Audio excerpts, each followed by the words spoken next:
Hace pocas semanas, Cuarto Milenio recibió un correo electrónico en el que se nos reclamaba la atención sobre un hallazgo espeluznante. Un grupo de jóvenes había descubierto junto a la orilla del pantano restos humanos pertenecientes a varios individuos.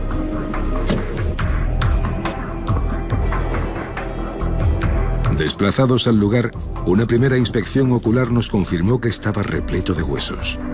El panorama era sobrecogedor. Esparcidos por la orilla, varios cuerpos habían quedado a la intemperie después de la bajada de las aguas del pantano y de las últimas lluvias. Hola, buenos días. Sí. Es Seprona, ¿no? Sí. A ver, le llamo desde Buendía. Hemos estado ahora junto al embalse de Buendía y muy cerquita del camping hemos encontrado unos huesos. Yo sé que aquí hay yacimientos arqueológicos y no sé si pertenecerán a alguno, pero me extraña porque había gente pescando alrededor y parecía que, vamos, eso no estaba ni controlado ni era conocido, era únicamente para que tuvieran constancia de ello. De acuerdo. Bueno, yo solo pasaré a los compañeros de Buendía para que le echen un vistazo a ver qué puede ser eso.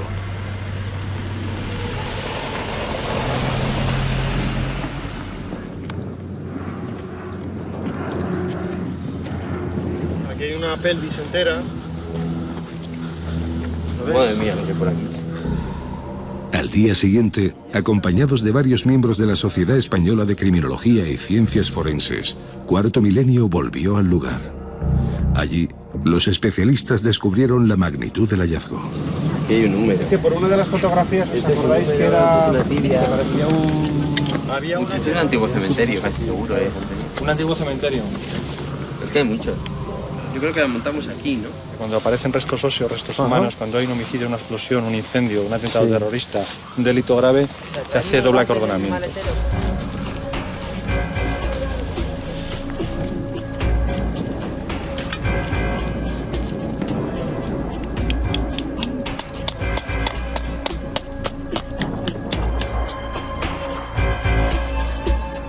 Una vez acotado el lugar, se procede a la inspección detallada del terreno y a la búsqueda de indicios que puedan dar claves sobre el origen del misterioso enterramiento. Los expertos se sorprenden de la abundancia de restos humanos, muchos de ellos completamente destrozados, cuando no expoliados.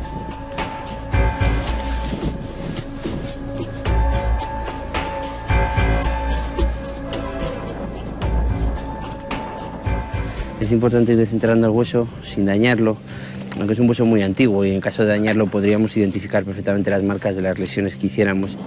Continuamente restos biológicos, un trozo de costilla también.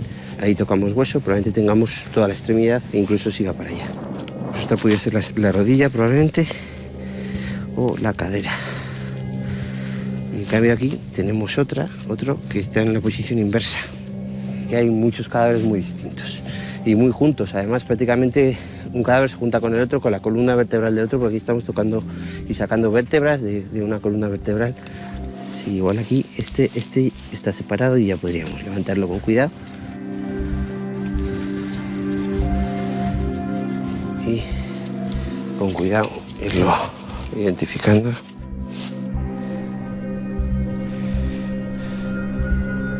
Lo etiquetaríamos con su número y esto ya iría a la mesa de trabajo.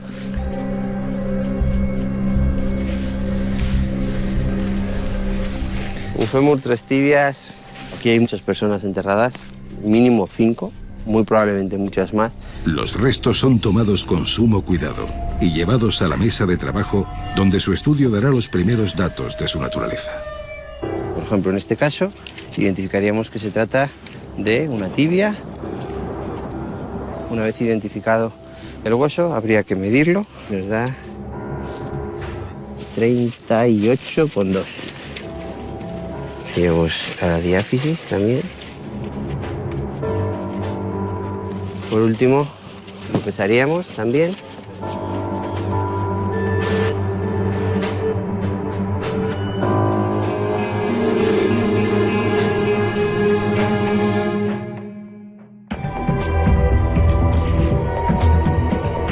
En Buendía, ya pocos tienen recuerdo de la vida en el lugar antes del pantano.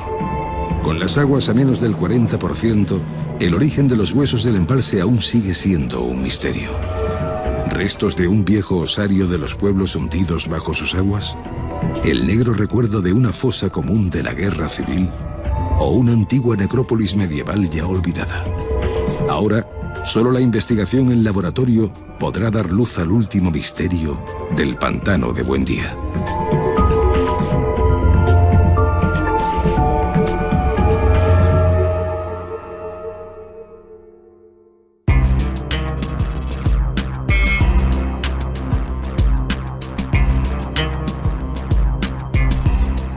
Uno de los lujos, evidentemente, de hacer este programa ya durante 8 años es tener amigos que acuden al lugar de los hechos, que hacen un gran trabajo. De verdad que es emocionante y a la vez fascinante, ¿no?, verles trabajar. Creo que es una oportunidad única. De alguna forma el CSI español está desplegando, ¿no?, sus armas de investigación para que todos ustedes disfruten con su labor increíble. Quiero presentarles y además, de verdad, agradecerles enormemente, porque sin ellos esto no tendría ningún sentido. Aitor Curiel, vicepresidente, Sociedad Española de Criminología y Ciencias Forenses. Gracias, amigo. A ti siempre por llamarnos, encantados de venir. Claro, hombre, suena un poco macabro, evidentemente, hemos disfrutado, pero ustedes me entienden perfectamente, ¿verdad? Estamos rastreando la historia y gracias a ellos este chivatazo inicial se convierte primero en una evidencia, que yo ya en un principio estaba hasta reacio, digo, esto no puede ser, será un mito de internet, será una confusión. No, es verdad. Y vamos a trabajar sobre ello. Antonio Cela, secretario de la Sociedad Española de Criminología y Ciencias Forenses. Amigo, gracias. Gracias, Iker, un placer. Oye, tenéis un montón de cosas aquí, unas réplicas de los huesos, un material. Lo que el público quiere saber ya es, ¿sabemos algo en torno a la identidad, ¿no?, de estas piezas óseas? Sí, podemos empezar diciendo que son restos humanos, que son huesos de seres humanos, que había mínimo tres cadáveres, yo creo que 5 incompletos, que había seguro 2 varones y una mujer. Incluso te podía dar aproximadamente las medidas. Un varón era en torno a 1,72, el otro 1,67 y la mujer 1,63 aproximadamente, las medidas. Y muchos restos. Huesos de más de 50 años sin duda, cuadrarían en torno a unos 80 años aproximadamente. Bueno, esto ya es un informe, ¿verdad?, técnico, que ya tenemos toda la información o una parte importante que necesitamos para hilar con una historia con sorpresas, ¿eh? Antonio, la sensación que tenéis al llegar y ver eso, ¿cuál es? Nacho rápidamente contacta con vosotros, porque incluso creo que en esa especie de limo, bajando el agua, daba la sensación, vosotros tenéis más datos, de que por debajo podía haber muchas más osamentas. Efectivamente, da la sensación de que es un enterramiento múltiple y las evidencias, los restos que encontramos en el lugar inmediatamente te hacen intuir que es así. A partir de ahí confirmamos lo que está comentando Aitor, una gran cantidad de restos pertenecientes a múltiples individuos y que nos permiten trabajar sobre la hipótesis de que es un enterramiento común, una fosa común, con individuos de diferentes edades y de diferentes sexos, y a partir de ese momento tenemos que empezar a trabajar sobre cuál es la naturaleza de ese enterramiento. Presento ya a Nacho Ares, compañero, buenas noches. ¿Qué tal, Iker? Buenas noches. Bueno, alucinante también porque haces, hay que dejarlo muy claro, todas las gestiones, llamada a la Guardia Civil, denuncia de los hechos cuando comprobamos que eso está ahí, pero da la impresión de que hay una capa de silencio enorme, que nadie se quiere responsabilizar y que, bueno, ahí investiguen ustedes. En efecto, las primeras fotografías que yo vi del correo electrónico que nos enviaron, pues lo comentábamos en la redacción, ¿no?, que podría ser un enterramiento visigodo, un enterramiento medieval. Porque hay en la zona, ¿no? Efectivamente, hay varios en la zona y no es en absoluto nada extraño e insólito encontrar este tipo de necrópolis. Sin embargo, en el momento en que estuve en el sitio y ver no solamente la cantidad de huesos, sino la posición, hay que recordar que las necrópolis visigodas siempre los enterramientos están alineados. Ajá. Ahí todos los huesos estaban cruzados y no era precisamente por un saqueo posterior, sino que ya en el momento en que se habían realizado habían sido colocados así, lo que ya nos estaba hablando de una manera muy clara que estábamos en un enterramiento mucho más cercano a nosotros en el tiempo. Aitor podrá dar más datos en este sentido, y sobre todo que habría un espectro muy amplio sobre el número de posibilidades, ¿no?, para intentar buscar una respuesta a este enigma. Y es lo que estamos intentando y vamos a hacer. ¿Descartáis la posibilidad de antiquísimos enterramientos de visigodos? Sí, por varios motivos. El principal es que son huesos que han estado a la intemperie, han estado con humedad, han estado al viento, al sol durante años. Y a pesar de que son muy frágiles, todavía conservan perfectamente la estructura, muchos de ellos, incluso el peso. Réplicas, por favor. Sí. Simplemente, si esto fuese una pieza de la época de los visigodos, así para los que no entendemos, ¿qué teniendo en cuenta las condiciones ambientales en las que estaba, prácticamente no tendríamos hueso. No nos quedaría hueso puesto. Sí, sería algo mucho más parecido a esta otra réplica que prácticamente se deshace. O sea, con un simple gesto de este tipo lo estaríamos deshaciendo, se nos estaría haciendo polvo. Y la robustez nos muestra que está más cercano en el tiempo. Esto evidentemente no lo fracturamos fácilmente, esto todavía tiene una cierta dureza, tiene una importancia a pesar de haber estado, ya digo, a viento, agua, lluvia, las peores condiciones para la conservación de un indicio biológico, y se ha conservado bastante bien. Esto seguro más de 50 años, pero yo diría que no más de 100. No, entre 50 y 100 la horquilla, ¿no? Sí, yo creo que no me equivoco. Aitor, como quien tala un árbol, ¿no? Y ve los anillos, lee también la edad de los huesos. Y claro, llegamos aquí a un momento, creo, importantísimo, y que, como tantas veces pensamos en este programa, las historias gritan su injusticia a veces. Quieren ser conocidas y interconectan las sincronicidades, las casualidades. Una de ellas, de ultimísima hora, nos lleva hasta Teresa Viejo, que no necesita ninguna presentación porque es una de las periodistas más prestigiosas y conocidas en nuestro país, pero ella también, como novelista, como escritora, resulta que ha sacado esta maravillosa novela, La memoria del agua. ¿Y qué tendrá que ver esto con estos huesos? Bueno, de momento esto, Teresa, buenas noches. ¿Qué tal? Buenas noches. Tiene que ver con el lugar. Tiene que ver con el lugar, y yo creo que en el fondo es la tozudez de la realidad y de los hechos y de la historia también. Es decir, es muy difícil solapar, soslayar, ocultar, enterrar algo que afecta a un número importante de personas. Yo me encontré, y por hacer un poco la historia muy cortita, me encontré por casualidad y también por azar del destino, con otras ruinas, o sea, con otros huesos, que para mí aquellas piedras eran una especie de huesos que pertenecían a un balneario llamado La Isabela. Fue balneario durante el XIX, comienzos del siglo XX, y que en el momento en el que estalla la Guerra Civil es utilizado por el Socorro Rojo como hospital psiquiátrico que recoge a enfermos mentales de muchas provincias españolas. Y La Isabela estaba aquí al lado de los huesos prácticamente. Sí, yo creo que está relativamente cerca, pero las distancias, desde el momento en el que toda la zona se inunda, son mucho más cortas porque obedecen a las propias corrientes del agua. Es decir, algo que aparece en un lugar, por la corriente del agua puede aparecer en otro. La Isabela es este lugar.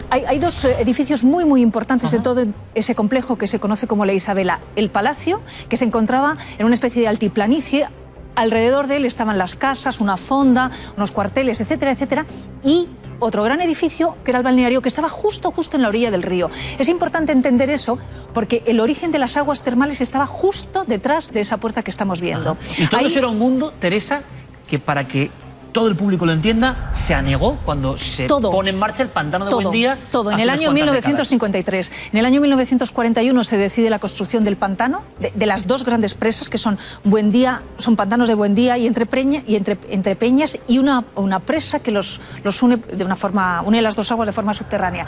Entonces, pues aquello fue un vivir para morir, porque tenían un plazo muy corto, limitado, que fue de 13 años, hasta que en el 53 se va inundando todo. Lo primero que se cubre, evidentemente, porque está a ras de agua, no de suelo, sino de agua, es ese edificio del balneario, y luego se fue cubriendo todo. Pero a consecuencia de las sucesivas sequías de este siglo XX y de comienzos del siglo XXI, iban asomando algunas ruinas, algunas, y pudimos ver los restos del antiguo palacio, de todas las casas de La Isabela, pero nunca, evidentemente, el balneario, porque se encuentra, pues en torno a, desde la superficie hasta el fondo del pantano debe haber unos 16 metros aproximadamente, o 20, entre 20 y 16 metros.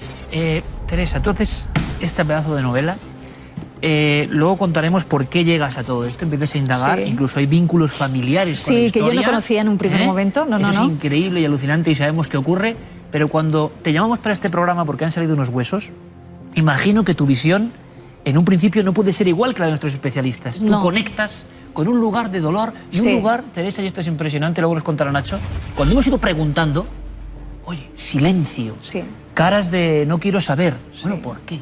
¿Qué pasaba en La Isabela?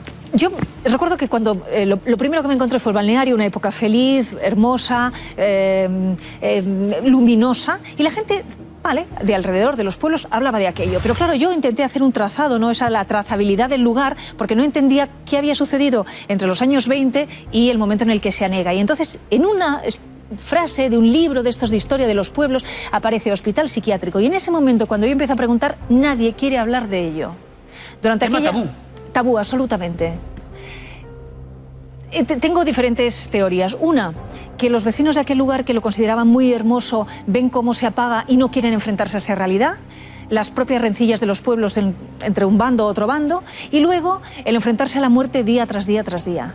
No pensemos que el hospital psiquiátrico, un sanatorio, un manicomio de los años 30, 40, vamos, del 36 al 39, es lo que nosotros imaginamos ahora. No, es un lugar de confinamiento casi... En fin, con una condena, y una condena que es la propia muerte. Sí, no había... está más cercano a los grabados de Goya de los manicomios de locos. Pero no tanto, pero fíjate, Iker, no tanto porque los responsables de aquel lugar, que por otra parte eran especialmente el director médico, el doctor Varela de Seijas, un hombre muy avanzado en su época, muy cercano a la psiquiatría centroeuropea, que apostaba por la terapia de grupo, por técnicas más modernas, como por la limitación que tenían en los tratamientos. No tenían nada. Nada, yo le contaba a Nacho un detalle que me llegó a mí, que era impactante. Como no se podía administrar ningún tipo de barbitúrico porque se habían utilizado todo este tipo de sustancias para los enfermos del frente, había unas botellas, era el único tratamiento que tenían los enfermos mentales, unas botellas con una leyenda que decía aguarrás para dementes. Cuando tenían los enfermos psiquiátricos, especialmente los brotes psicóticos, un brote, les aplicaban inyecciones de aguarrás, que evidentemente no son curativas ni paliativas de ninguna manera, pero que era tal el dolor que sufrían que se quedaban paralizados. Esos eran los tratamientos que tenían. O sea, la ficha que tenemos de la Isabel, y ahora preguntaremos a nuestros expertos si puede encajar con esto, es un lugar en mitad de ese lujo que hubo en su día, ¿no? Y aguas curativas y balneario, allí, llega este concepto de lugar de reclusión de demente. En menos de un mes. En menos de un mes. Menos de un mes. ¿Cuánta gente estuvo allí? Empezaron unos 100 y pico enfermos mentales que se trasladan del Hospital Provincial de Guadalajara, y a partir de ahí, desde mediados finales del mes de agosto del año 36 hasta concluir la guerra en abril, cada mes iban recibiendo 100, 200, 300 enfermos mentales, pero es que morían al ritmo de 2, 3, 4, 5 diarios. Lo normal es que hubiera unos 2.000 ingresos. Cada vez que en un hospital provincial de una provincia de España, sobre todo de las que bordeaban a Guadalajara, ¿no? Se encontraban que no podían tratar a los enfermos, los mandaban allí como confinados, ¿no? Vamos a mandarlos a la Isabela, que allí... Como el que iba casi eso, tú has dicho la palabra confinado, que era muy de la época también. Y entonces ya tenemos un dibujo clarísimo de ese lugar próximo a los huesos y en esa franja tan importante de la guerra civil. Ahora la pregunta a Aitor y a Antonio Cela. ¿Algo de lo que ha contado Teresa Viejo puede estar en estos huesos? ¿Coinciden cosas? Sí, la primera y más importante es la data de los huesos, de cuándo son estos huesos. Nosotros cuando llegamos allí no sabemos para nada toda esta historia, no sabemos que allí había habido ni un manicomio, ni había habido tantos fallecimientos, y cuadra perfectamente, cuadra porque evidentemente con ese volumen de fallecidos hay que hacer fosas finalmente, hay que trasladar los cadáveres, hay que juntarlos. Ahí estaban muy próximos unos a otros, invertidos, prácticamente como aprovechando el espacio. Incluso son adultos jóvenes, que no son personas de gran edad, con lo cual cuadraría con muertes traumáticas, pero no con lesiones a nivel óseo, o sea, no muertes producidas por grandes traumatismos o por la guerra. Porque no hay nadie apaleado, golpeado. No hay lesiones en los huesos que demuestren signos de lesiones por arma blanca, arma de fuego. Claro, faltan los cráneos, que sería otra pieza importante, ¿no? Sí, que yo creo que se han destruido, porque sí que vimos muchos fragmentos, por lo menos de uno de ellos. Puede ser que se los hayan llevado los animales, el agua, con el movimiento normal del agua, o incluso personas, gamberros. Por allí van niños, van jóvenes, hay un camping cerca. Es un contraste como alucinante. Que ha estado realmente a posibilidad de haber ocurrido cualquier cosa, ¿no? Pero sí cuadraría, a mí me cuadra perfectamente tanto por las causas de la muerte como por la data de los huesos, como por las edades de las personas, adultos jóvenes, que cuadrarían perfectamente con enfermos psiquiátricos que fallecen. Antonio, ¿y sería normal este enterramiento, si tenéis conocimiento en la Sociedad Española de Criminología, de algún otro tipo de osario de estas características? Es decir, sin ninguna inscripción, no es suelo sagrado por lo que parece, son fosas realmente, pero no de las que estamos acostumbrados del asunto de la guerra civil y de Trifulca, sino otro tipo. ¿Coincidiría también a nivel, digamos, un poco más historiográfico?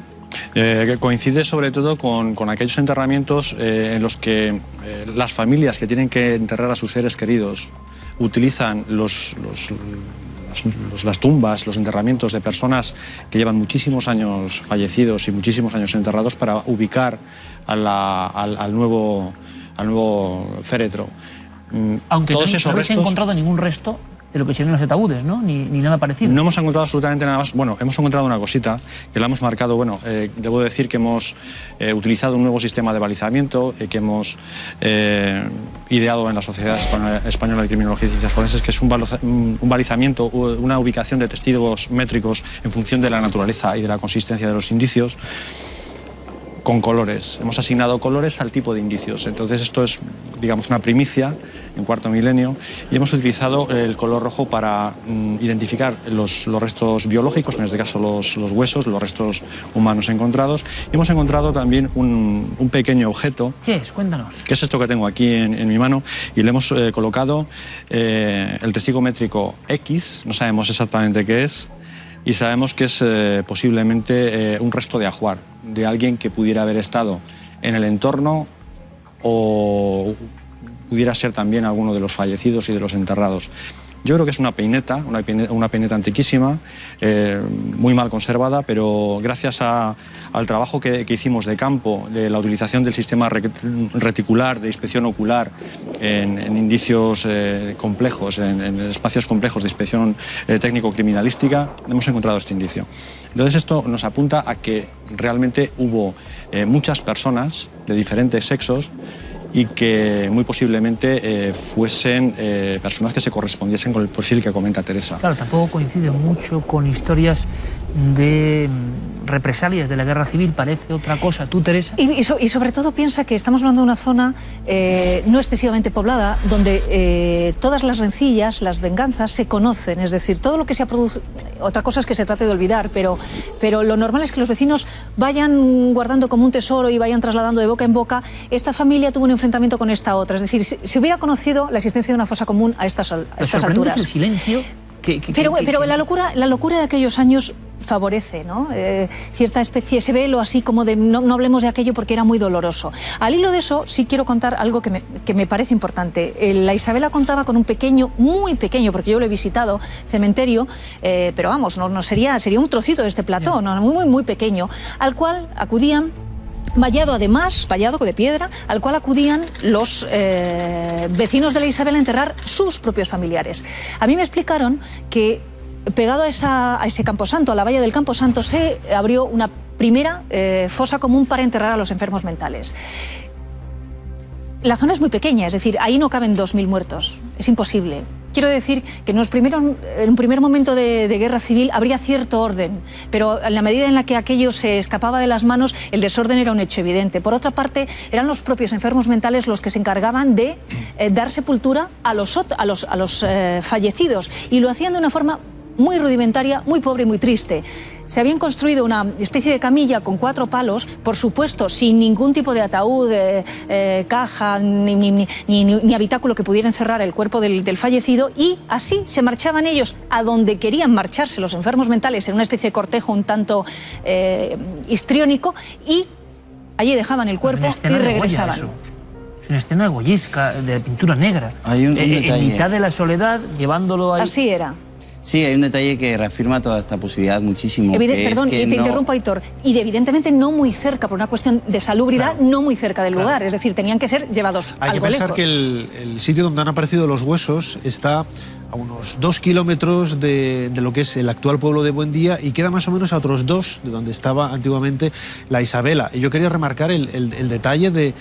En primer lugar, Aitor nos comenta que ahí en esa pequeña fosa debían de haber unos 3, 4 personas, que coincide precisamente con el número de muertos que había casi a diario. A diario. Yo quiero puede ser la tumba de un día. Quiero imaginar a un número de enfermos mentales llevando esos cadáveres 15, 20 minutos caminando un poquito lejos de la Isabela, depositarlos allí y volverse, ¿no? Hay que pensar también que en la actualidad el embalse está al 37%, un poquito menos del 40% de lo que era en origen, ¿eh? Y eso ha permitido que muchas de, bueno, lo que hoy es la orilla del pantano, en realidad hace 30, 40 años fuera una de las zonas más profundas que realmente pues cubría todos estos secretos que rodean un poco al balneario de la Isabela, ¿no? Y vamos a comentar algo, Aitor, Sí, sobre la coincidencia. una cosa importante que coincide mucho con lo que dice Teresa es que no hemos encontrado nada más que una peineta, no hemos encontrado restos de un zapato, de una bota, de un botón, de un pantalón.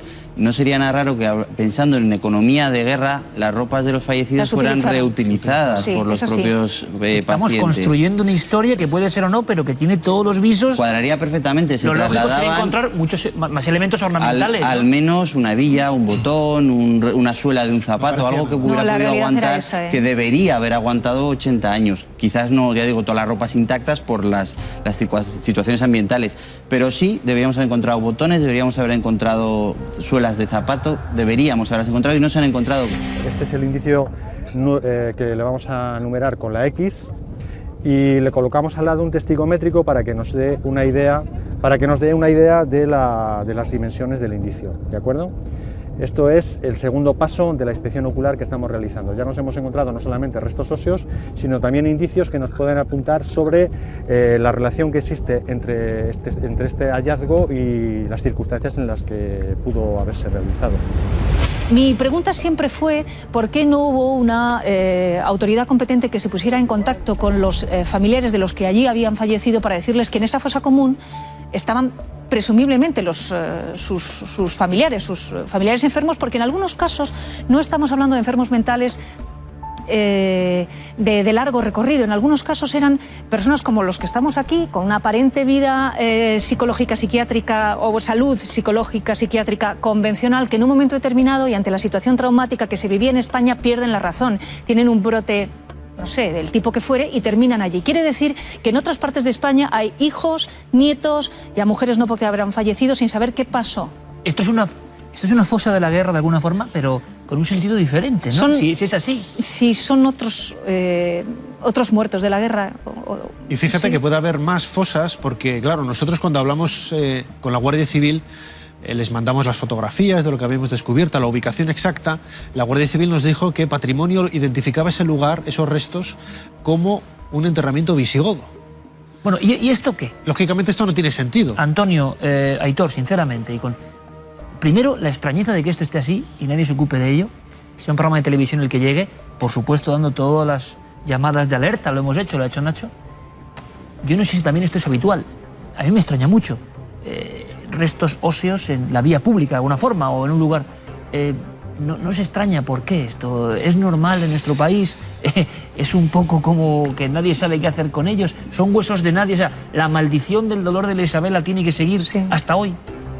Hombre, por un lado, al ser huesos de más de 20 años, los posibles delitos relacionados están prescritos, con lo cual, digamos que el juzgado de guardia no tiene por qué hacerse cargo, ¿no? Es un bien común, un bien que existe ahí, ahora mismo ya sin riesgo biológico, porque prácticamente no hay material orgánico, prácticamente son únicamente minerales que no tienen ningún riesgo biológico, pero es cierto que, bueno, aparte del problema puramente sanitario, puede haber un problema también estético y un problema psicológico o social. Lo recomendable sería recogerlos todos e incinerarlos. Eso tiene un coste. ¿Quién tiene que asumir ese coste? Mi pregunta, ¿hay ADN en esos huesos? Es complicado porque ha habido mucha humedad y en verano mucha calor. Pues los huesos han estado expuestos en su mayor parte y, claro, a esa temperatura y con esa humedad muy probablemente haya sido destruido todo el ADN. Se podría intentar, porque son huesos de adulto y se podrían intentar. Si realmente todo ese montículo, que probablemente debajo hay más, porque tampoco hicimos... Habría que sacar... que la sensación es que hay más capas de...? La sensación era según tú ibas cavando, ibas encontrando. Entonces probablemente hay más debajo.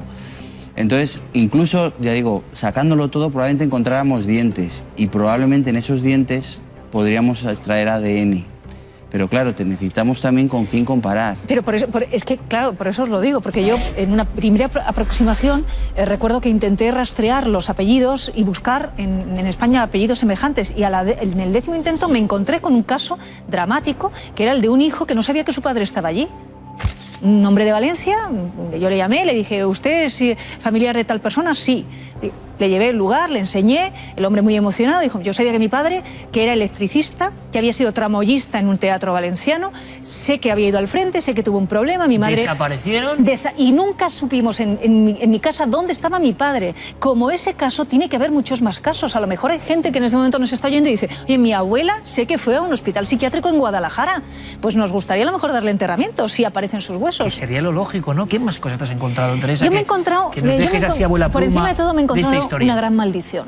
¿Gran maldición? Sí. Los vecinos hablan de la maldición de la Isabela como maldición. Cada persona que intentaba reflotar la Isabela terminaba arruinado. Y la verdad es que desde que deja de ser patrimonio real, y era un real sitio, es decir, la Isabela es un proyecto que realiza Fernando VII, se lo regala a su mujer, segunda mujer Isabel de Braganza, por eso se llama la Isabela, pero desde que se inicia la desamortización y se van perdiendo los bienes reales, lo van comprando burgueses en el ánimo de reflotar aquello y ganar dinero. Pero cada familia que lo compraba terminaba arruinada. Y llegaba la siguiente y volvía a arruinarse, y llegaba la siguiente. Y ya el último propietario de la Isabela, que era un hombre muy especial, muy querido además en nuestro país, porque era algo así como... Era comisario regio de turismo, que es parecido al ministro de Turismo, el marqués de la Vega Inclán, íntimo amigo de Alfonso XIII, bien relacionado también con Primo de Rivera. Él proyecta algo a lo cual nos hemos acostumbrado todos, que son los paradores nacionales. Se inventa la idea de un parador nacional, construye el de Gredos y compra la Isabela en el año 1930 con la intención de hacer el gran parador nacional del centro de la península. Iba a ser un parador este lugar. Iba a ser un gran parador. Cada vez que intentaba una obra se le caía algo. Hombre, una cosa, voy a hacer este cambio, no podía ser. Vamos a hacer el siguiente, no podía ser. Y en el verano, temporada de baños del año 1931, que como estaba muy bien relacionado socialmente, logra tener, nada más abrir las puertas, algo así como 700 bañistas, un éxito formidable. Cuando concluye esa temporada de baños, su mujer se cae por las escaleras y se mata. Aquí, justo aquí. Cae por una escalera que había detrás y se abre la cabeza en el patio del balneario.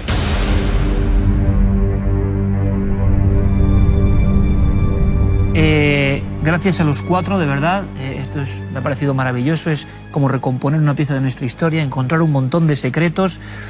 Nacho ha hecho lo que tenía que hacer, este equipo ha puesto a disposición de cualquier autoridad. Ahora vemos si la llamada surte efecto o no. Nos gustaría saber mucho más, ¿no? Y como decía, tantas veces he citado aquí Carl Gustav Jung, ¿no? Él lo hizo, él se encontró unos huesos, la historia de Jung es maravillosa.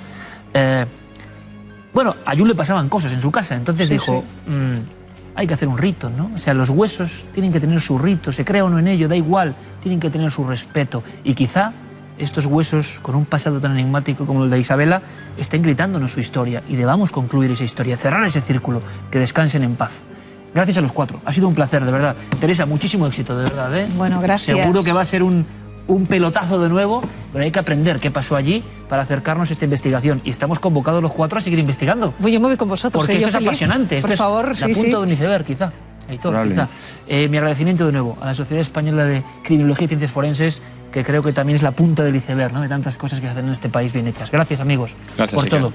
Gracias, Nacho, como siempre. Bueno, esta es la investigación, la sorpresa. Por fortuna, a veces lo inesperado se cruza también en el camino de este equipo. Y gracias a esa persona inicial que nos dio el primer chivatazo, que yo sinceramente no me lo podía creer, y al final se ha convertido todo en una increíble historia por resolver. Vamos con más noticias, algunas también por resolver, ciertamente. Actualidad en Cuarto Milenio.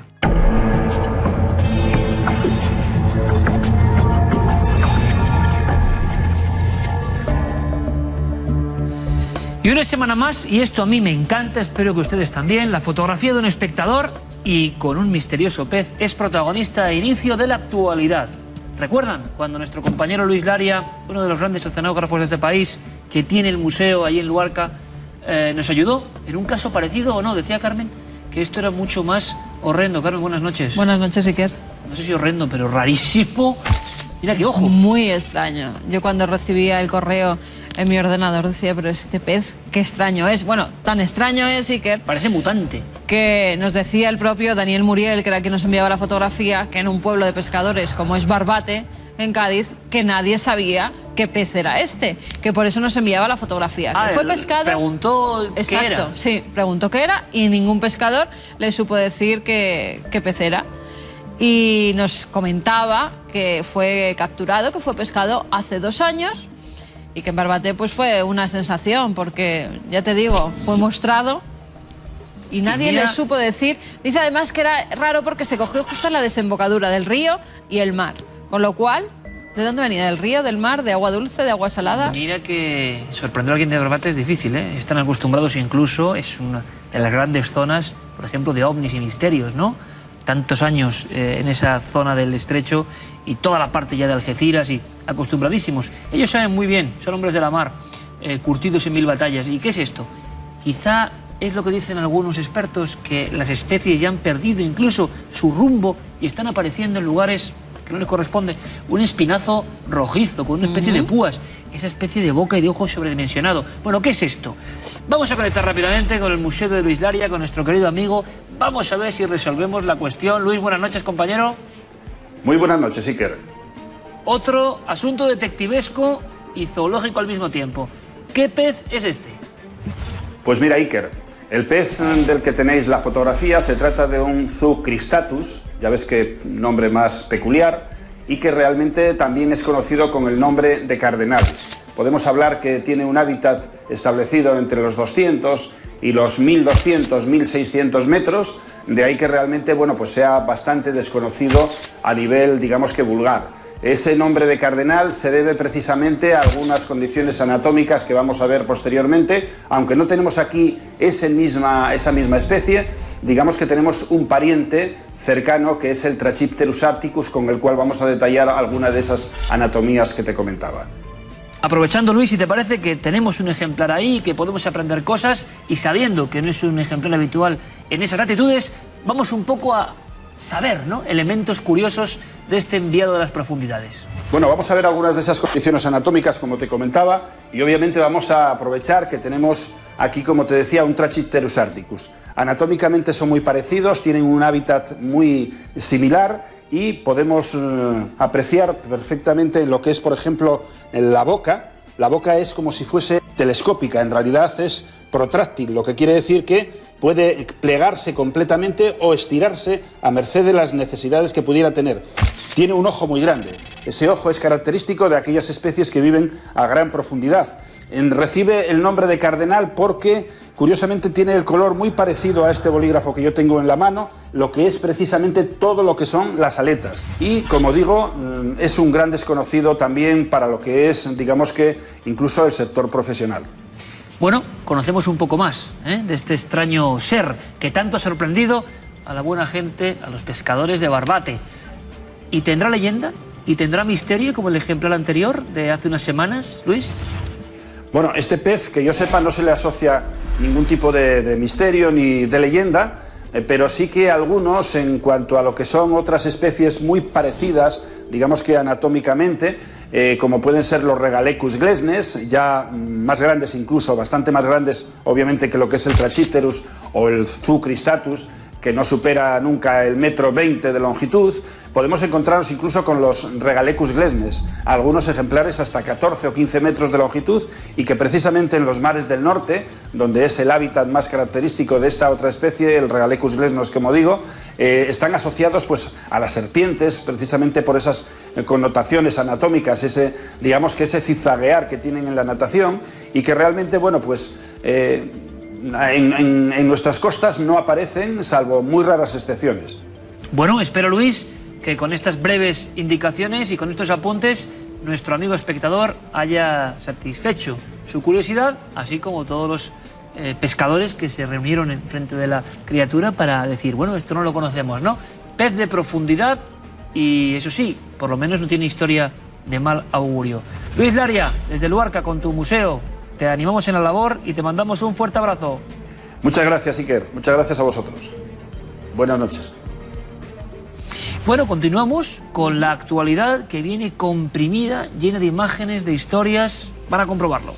Comenzamos nuestro informativo en el Museo de Historia Natural de Nueva York, donde se está llevando a cabo la exposición Ballenas gigantes de las profundidades. En la muestra cuentan con más de 20 cráneos y esqueletos de diversas especies de ballenas, junto con objetos antiguos relacionados con estos mamíferos. También hay pantallas interactivas que muestran la evolución y la diversidad biológica de las gigantes criaturas marinas. Además, también se muestra el miedo que en otras épocas se tenía a estos animales y las leyendas que surgieron en torno a ellos. Y seguimos en el mar, porque en la costa de Santiago de Chile han aparecido millones de camarones y cangrejos muertos. Las autoridades ambientales están investigando qué causas han podido generar este desastre marino. Pescadores locales han sugerido que la muerte puede haber sido causada por las centrales eléctricas que utilizan agua de mar como un agente de enfriamiento. Los expertos están investigando la temperatura del agua y los niveles de oxígeno para explicar las muertes. Continuamos en Noruega, donde se ha dado a conocer una túnica de lana de la época previkinga hallada junto a un glaciar en deshielo. Se trata de una prenda holgada de lana de color marrón grisáceo, adecuada para una persona de casi 1,80 m de altura. Fue encontrada a 2.000 metros sobre el nivel del mar, en lo que podría haber sido una ruta comercial de la época romana.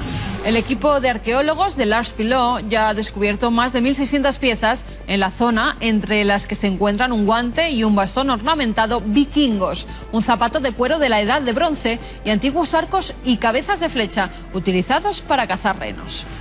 Y vamos con el fundador de Amazon, Jeff Bezos, porque ha recuperado los motores del cohete de la misión Apolo 11, cuyo impulso ayudó al astronauta Neil Armstrong y a su equipo a alcanzar la Luna en 1969.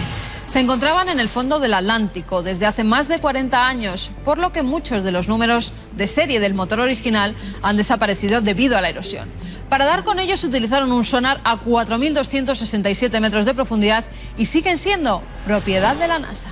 El mar, protagonista indiscutible, ¿verdad? Desde las túnicas y el deshielo, lo que está haciendo el ser humano con el océano y su manipulación, haciendo que muchos animales mueran, o el hallazgo incluso de estas criaturas sorprendentes y de estos elementos que son propios de la historia, ¿no? La conquista de la Luna acababa directamente en lo más profundo de las aguas de cierta latitud.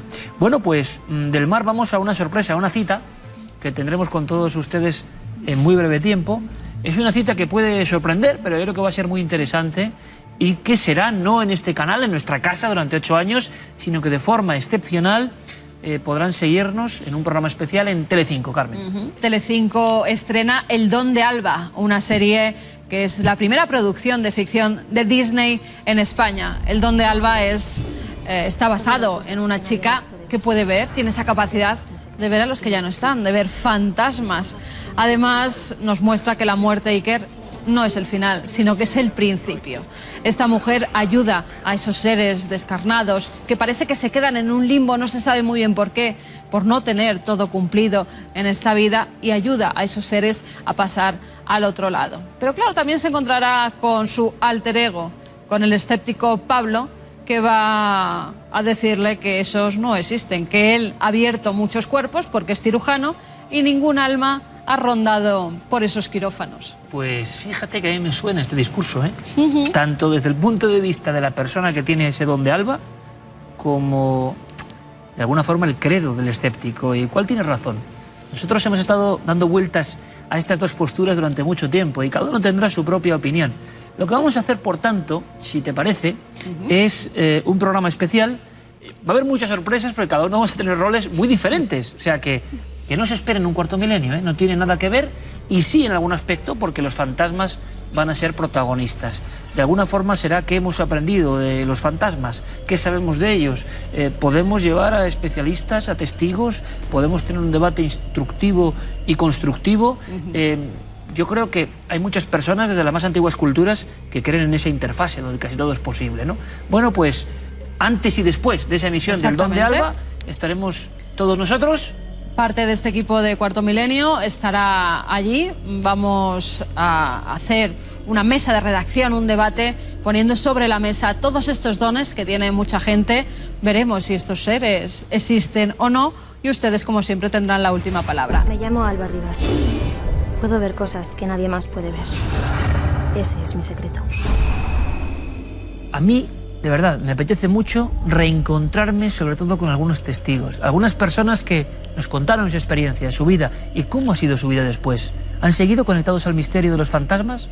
Un misterio indescifrable pese a quien pese. No sabemos su naturaleza, sabemos, y no es poco, que el ser humano les da una importancia sublime, esencial, desde el principio de la historia. Y que para el alma humana, la presencia de esos otros enviados, si es que lo son, es clave. Bueno, yo creo que vamos a disfrutar, espero que nos acompañen, no en 4, como es habitual, Cuarto Milenio seguirá, por supuesto, sin ningún problema, pero esto será en Telecinco. Y ahora, si esto les puede resultar insólito, vamos con más noticias e informaciones de este tipo.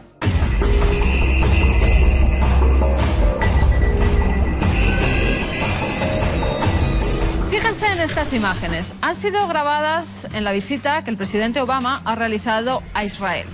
Están dando la vuelta por todo el mundo, porque parece que algún seguridad de la Casa Blanca pues no es de este planeta, parece un extraterrestre. Dicen los entendidos que en las imágenes se va viendo cómo se va transformando casi en un ser reptiliano, cómo va perdiendo las orejas, la nariz se va metiendo para adentro y parece verdaderamente un lagarto. ¿Ustedes qué creen? ¿Que el presidente Obama tiene escoltas extraterrestres? Y acabamos en China, porque un hombre de 32 años que se casó y perdió a su primera esposa en un accidente de automóvil está obsesionado con ella, hasta tal punto que buscó a una segunda chica que se pareciera mucho físicamente a su primera mujer. Pero no contento con ello, como no era del todo igual, pues lo ha llevado un cirujano y ha dicho que quiere que le ponga la cara de su difunta esposa, de la primera. Y la mujer ha aceptado. ¿Ustedes lo harían? Y ahora Iker nos va a contar las profundidades de Internet. A veces me lo pregunto, ¿cuántas personas al mismo tiempo en este preciso instante estarán haciendo lo mismo que yo? Pulsar un icono y penetrar directamente en el mundo de la red.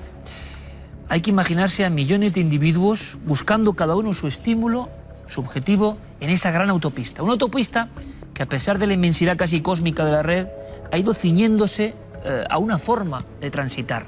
Los grandes buscadores, por comodidad, prácticamente nos dan todo hecho y accedemos a una serie de informaciones que son más o menos comunes y conocidas. Dicen los expertos, los que saben de esto, de las entrañas de este mundo, que existe también la Deep Web. Y es un término que yo no conocía, pero que ustedes parece que sí, porque nos han remitido mucha información solicitando este asunto espinoso. ¿Por qué espinoso? Da la sensación real de que en esa Deep Web, que sí que parece que es más que una leyenda, se esconde todo lo peor, lo inimaginable. ¿Será posible la sombra colectiva proyectándose en esos márgenes ocultos, esa especie de bajos fondos de la red? Vamos a tener una reunión con especialistas, pero antes Santiago Camacho ha acudido a la Unidad Central Operativa para contarles brevísimamente cómo es la vida diaria en España de aquellas autoridades que combaten precisamente con quienes moran en este lugar extraño, la Deep Web.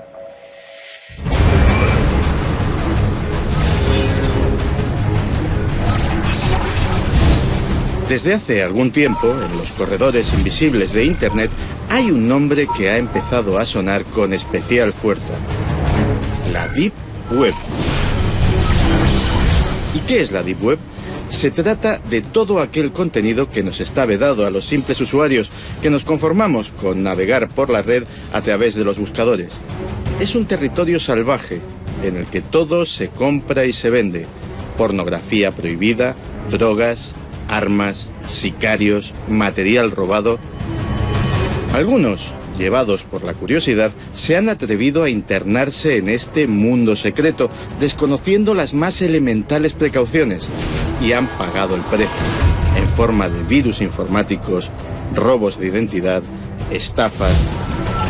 Para conocer un poco más de la zona más oscura de Internet, hemos decidido visitar a quienes mejor la conocen, los encargados de vigilarla. Estamos en la sede del Grupo de Delitos Telemáticos de la Guardia Civil. Hola, ¿qué tal?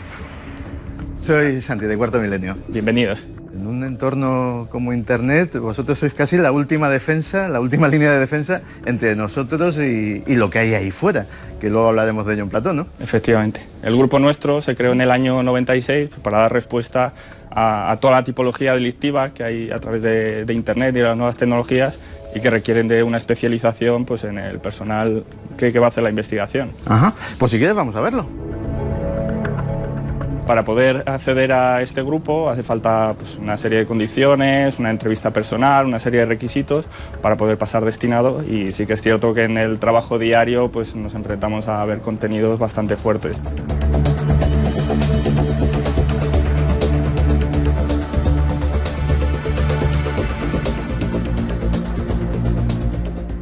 Buena parte de vuestro trabajo supongo que tiene lugar en eso que se llama la Deep Web. ¿Qué es lo más raro que os habéis encontrado por esas profundidades? Pues nos hemos encontrado foros de todo tipo, foros de compraventa de órganos, compraventa de drogas, foros de hacking avanzado, incluso ahora está muy de moda el tema de las autolesiones, que la gente intenta pues, motivar el hecho de autolesionarse como que es una cosa normal y que es buena y que, por ejemplo, tengo preparados aquí. Tengo una web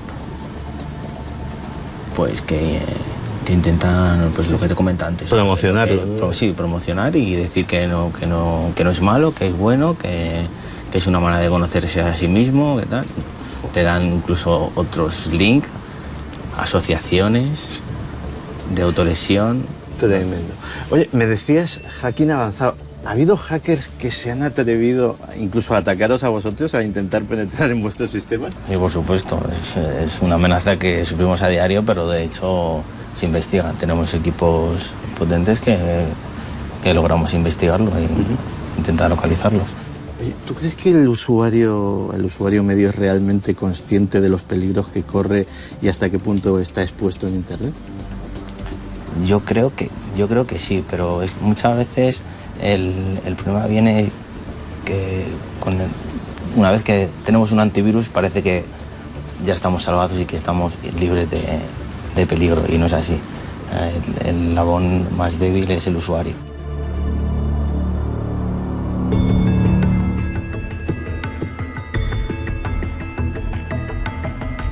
Creo que la tertulia, que el debate, que la mesa de redacción va a ser sumamente interesante. A ver si yo me entero de algo, y ustedes también conmigo, porque hace mucho tiempo que nos están preguntando por este concepto, Deep Web. Santiago lo que ha hecho es darse una vuelta por un lugar que habitualmente no está muy abierto a todo el mundo, ¿no? Y por eso lo consideramos un privilegio. Cómo en nuestro país las autoridades intentan enfrentarse a ese lado oscuro, ese lado desconocido, a ese lado misterioso también que tiene la red. Observando este viaje breve de Santi, yo hablaba con los amigos aquí presentes, que ahora presentaré, valga redundancia, sobre cómo Internet se ha convertido también en una especie de guía ordenada por el más célebre buscador que todos tenemos en mente. ¿Y qué queda al margen? Pues quedan muchísimas cosas y algunas son realmente espantosas. Vamos a hablar de todo eso. Nos acompaña Óscar de la Cruz, el excomandante de la Guardia Civil y jefe del grupo de delitos telemáticos. Te agradezco, Óscar, lo primero, buenas noches. Buenas noches, Iker. Que nos hayáis permitido esta visita, ¿no? Que yo creo que es sumamente interesante. Estáis desbordados. Hay mucha acción, guerra en la red, en nuestro país, de alguna forma.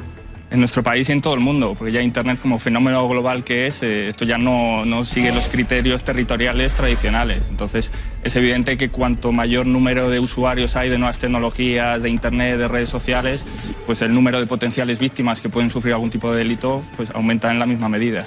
Y hace un tiempo, Óscar, hablábamos aquí en esta misma mesa, con miembros de la policía en este caso, por un caso muy cercano del asunto de la escopolamina o de esa especie de droga embrujadora que se expulsa y zombifica a alguien, ¿no? De alguna forma. Bien, veíamos en Internet de inmediato que había personas que vendían esta sustancia y uno, desde el desconocimiento, decía, bueno, pero este agujero negro, ¿cómo es posible? Esta especie como de reino de taifas donde uno hace lo que le da la gana, esto está ocurriendo porque no hay poco control. Claro, Internet no está sujeta a ningún tipo de regulación de ningún país ni ningún organismo. Entonces, aunque la mayoría de la utilización de Internet es buena y es positiva, yo creo que nadie puede dudarlo, pero bueno, sí que hay un pequeño porcentaje que su uso es ilícito o negativo y es para lo cual nosotros estamos para intentar eliminarlo. Gracias, Óscar. Pequeño porcentaje, ojalá sea así, pero vamos a hablar. Claro que tiene que haber libertad. Lo que ocurre cuando uno ve algunas cosas se queda alucinado y no lo entiende. ¿Por qué en el mundo de lo físico hay una serie de normas y en ese otro mundo no? Cuando ese otro mundo influye directamente, como pocas cosas, en la realidad cotidiana. Santi, compañero, buenas noches. Buenas noches, Iker. Lo has pasado bien en este viaje, ¿no? Pues la verdad es que ha sido fascinante ver cómo trabajan estos grandes profesionales. Y también ha sido un poquito sobrecogedor. Algunas de las cosas que nos han enseñado... Venías un poco pálido, ¿eh?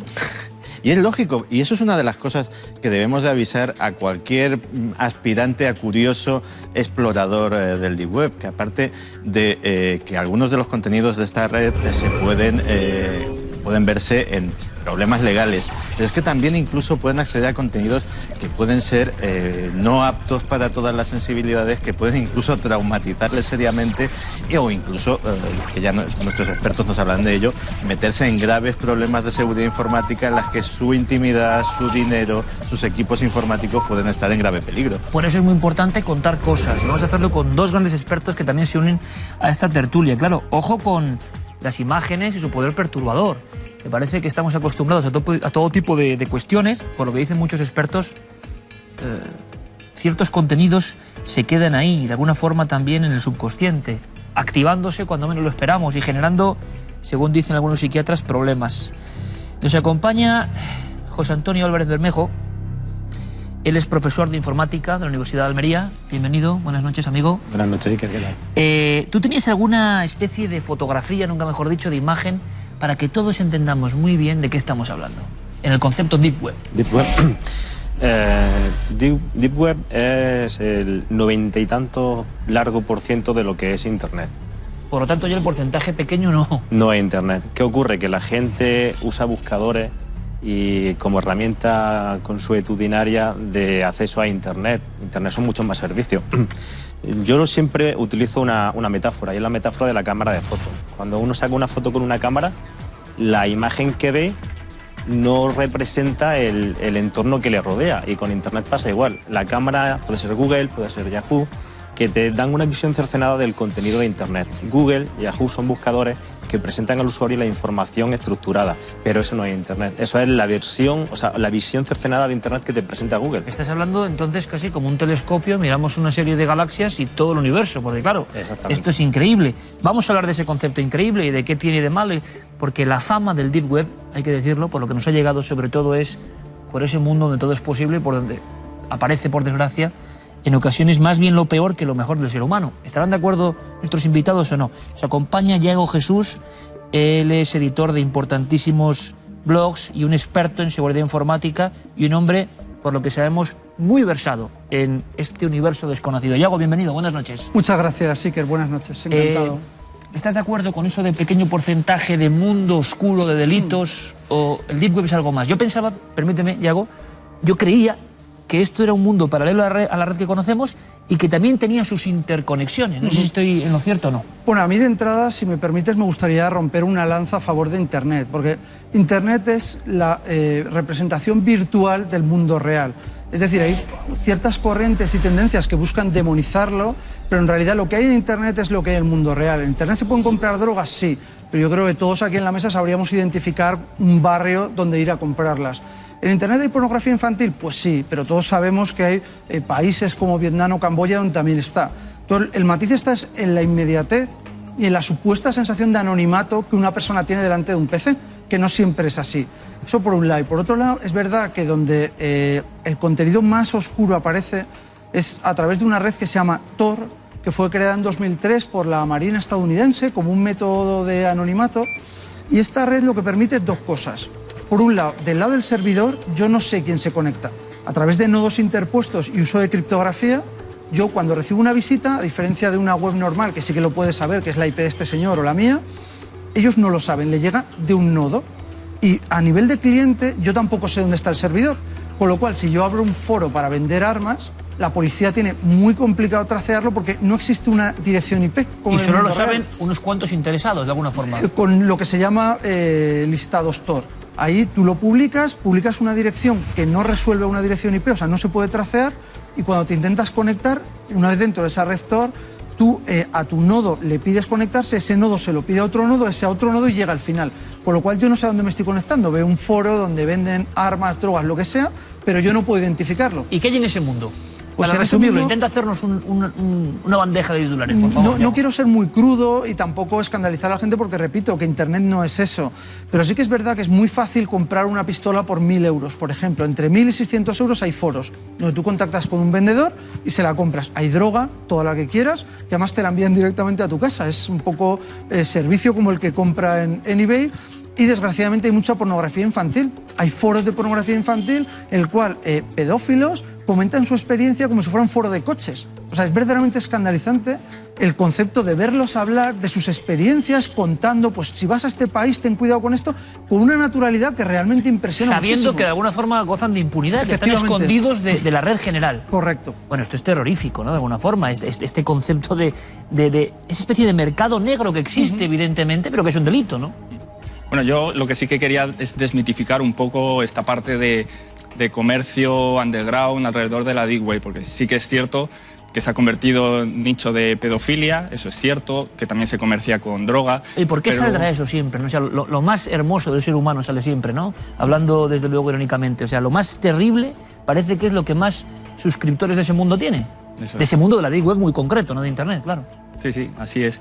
Pero luego ciertos servicios o mercancías que se supone que se comercia, como tema de servicios de sicarios, venta de órganos, incluso armas, la verdad que la realidad o nuestra experiencia dice que la mayoría no es tal cual, sino que son estafas. Es decir, se aprovechan de ciudadanos que están solicitando un servicio que de por sí es ilícito, a los cuales, si son estafados, no van a ir a denunciar. Ya sería el colmo que alguien viniera a mí a denunciar que ha ido a contratar un sicario y le ha estafado el dinero. Entonces, sí que hay, eso es cierto que hay, pero yo creo que no tanto como se ha rodeado de ese aura oscuro de la Deep Web. Interesante. Y no hay nada que hacer contra eso. Yo abro la pregunta porque evidentemente vosotros estáis para localizar eso. Y muchas veces ese anonimato que produce el mundo de esta Deep Web realmente es como una coraza, no permite que nadie sea atrapado. O si ha habido acciones contra este tipo de foros y formatos. Y hay acciones y de hecho lo que es complicado perseguir es cuando esa transacción comercial no sale de la red. Entonces es relativamente fácil comerciar pues, con listas de correos electrónicos de gente para luego enviar spam, con listas de tarjetas de crédito robadas para luego hacer compras, pero en cuanto hay que dar un salto a esa realidad no es tan sencillo. Es decir, una persona que con ese anonimato está anunciando drogas, luego va a tener que ir a un sitio público, en un paquete, enviarlo a través de una mensajería o un arma. Eso no es tan sencillo y eso ya es una exposición. Por eso digo que mucho de lo que se comercia con ello en Deep Web, en Internet profunda, no es tan sencillo realizar esa transacción como parece. Ahí estoy de acuerdo con Óscar, pero además es que aparte de esas estafas y aparte de efectivamente de que hay cosas que son muy expuestas a la hora de llevar, sí hay una parte que es muy poco conocida. Hay un ejemplo que yo conozco y que me parece muy ilustrativo, que son las subastas ilegales de arte, las subastas de arte robado o de obras de patrimonio que no pueden, en teoría, salir de un determinado país. Eso no puede acceder absolutamente cualquiera, ni se anuncia en lista. Como un club de élite al cual se ingresa de boca a boca por estricta invitación, al que personas muy determinadas, con capitales y con ingresos muy determinados, solamente pueden acceder a ellos, y que realmente sí está en la Deep Web, pero ninguno, por experto que seamos, vamos a poder acceder a ese mundo. Esos, digamos, serían los mundos realmente ocultos. Imagino que el mundo financiero tampoco se queda al margen de todo esto, ¿no? Transacciones financieras, mundo económico. Yo quería apuntar un par de cuestiones, una relacionada con la que ha dicho nuestro compañero, y es que se forman comunidades utilizando la tecnología denominada Freenets. Se aglomeran y se cierran y entran por invitación, y eso quizás sea lo realmente peligroso en la Deep Web. O sea, un club donde no entra nadie, pum, pum. Por un invitación. club VIP, ¿no? Había hace poco, quiero recordar, una comunidad de pederastía a la que se invitó, y finalmente cayó, pero era cerrada. Eso por un lado. Y por otro lado estaba el tema de la transacción que no sale de red. Ahí le doy la razón al comandante. Y es que, fijaros, Australia, con el sistema de aduanas que tiene, la única forma de que entre droga allí es a través de transacciones a través de la red, de la Deep Web. Es decir, la gente compra en la Deep Web droga y la mandan a través del servicio de paquetería y escanean todos los paquetes. Y es la única forma, cuando esa transacción se materializa, en la que tienen de capturar, de seguir la pista. He escuchado hace poco, es decir, cuando este término, como siempre ocurre, ¿no? Son cosas que a mí me contaba Santi en la radio y, bueno, lo deja uno ahí sin saber muy bien, pasa a la prensa de los importantes periódicos del mundo y aparecía un término que quizá puede interesar mucho al público, ¿no? En esas transacciones que estamos hablando. Bitcoin. Un dinero, exactamente, Sí, un dinero Bitcoin. especializado en la Deep Web. Eso es Correcto. verdad. Es precisamente lo que yo quería reflejar, es que para cerrar un poco el círculo virtuoso de la privacidad aparece una moneda que se llama Bitcoin, que en teoría es intraceable, aunque bueno, en la realidad ciertamente al final hay gente que la controla, páginas donde la venden, pero bueno, en principio es intraceable. Entonces claro, esas ventas de productos ilegales encima son pagados con una moneda que está al margen de la moneda habitual, con lo cual el problema aún lo hace más evidente. Y respecto a soluciones, a lo mejor probablemente el comandante no me va a dar la razón, pero yo creo que la única forma y lo que se ha mostrado efectivo han sido atacar esas páginas web, o sea, utilizar hacking, aunque bueno, el hacking tiene más acepciones, pero utilizar ataques contra esas páginas web, y es la única forma eficaz de tirarlas abajo y de acceder a ellas y dejarlas offline. ¿Se podría hacer con una guerra en Internet? Efectivamente, sí. Bueno, técnicamente sí, legalmente no, que es el problema. En España, por ejemplo, nosotros como Fuerza del Grupo de Seguridad e Investigaciones... No podéis hacer eso. Eso es. Tenemos un escenario de juego, que eso es la legislación, que es el Código Penal, la Ley de Enjuiciamiento Criminal, que nos dice lo que tenemos que perseguir, es decir, qué hechos son delictivos, y la otra nos dice el cómo. Con lo cual, como siempre, estáis en bastante desventaja. Eso es. Ahora mismo la ciberdelincuencia es una amenaza totalmente asimétrica, porque las herramientas que utilizan los ciberdelincuentes contra nosotros, los ciudadanos, no los podemos utilizar nosotros contra ellos. Pero bueno, esto irá evolucionando, y también utilizando mecanismos de colaboración con otros países y otros cuerpos de seguridad, pues bueno, vamos evolucionando y vamos intentando mejorar la situación. Pero desde luego es una partida difícil, claro. Y hablamos de, entrando yo no sé si en los mitos, compañeros, y abrimos el debate y podéis intervenir en cualquier instante. Hay una cosa que se ha comentado y se viene diciendo, y me gustaría saber, incluso para tranquilizar, ojalá sea así, pero como yo no sé, se ha hablado, decía, de tráfico de órganos, se ha hablado de un comercio que roza ya la leyenda urbana o no, de snuff movies, se ha hablado de ese tipo de cosas que entran en la criminología más terrible, se ha hablado de procesos y muertes y ajustes de cuentas filmados para que otras bandas se enteren, se ha hablado de todo eso.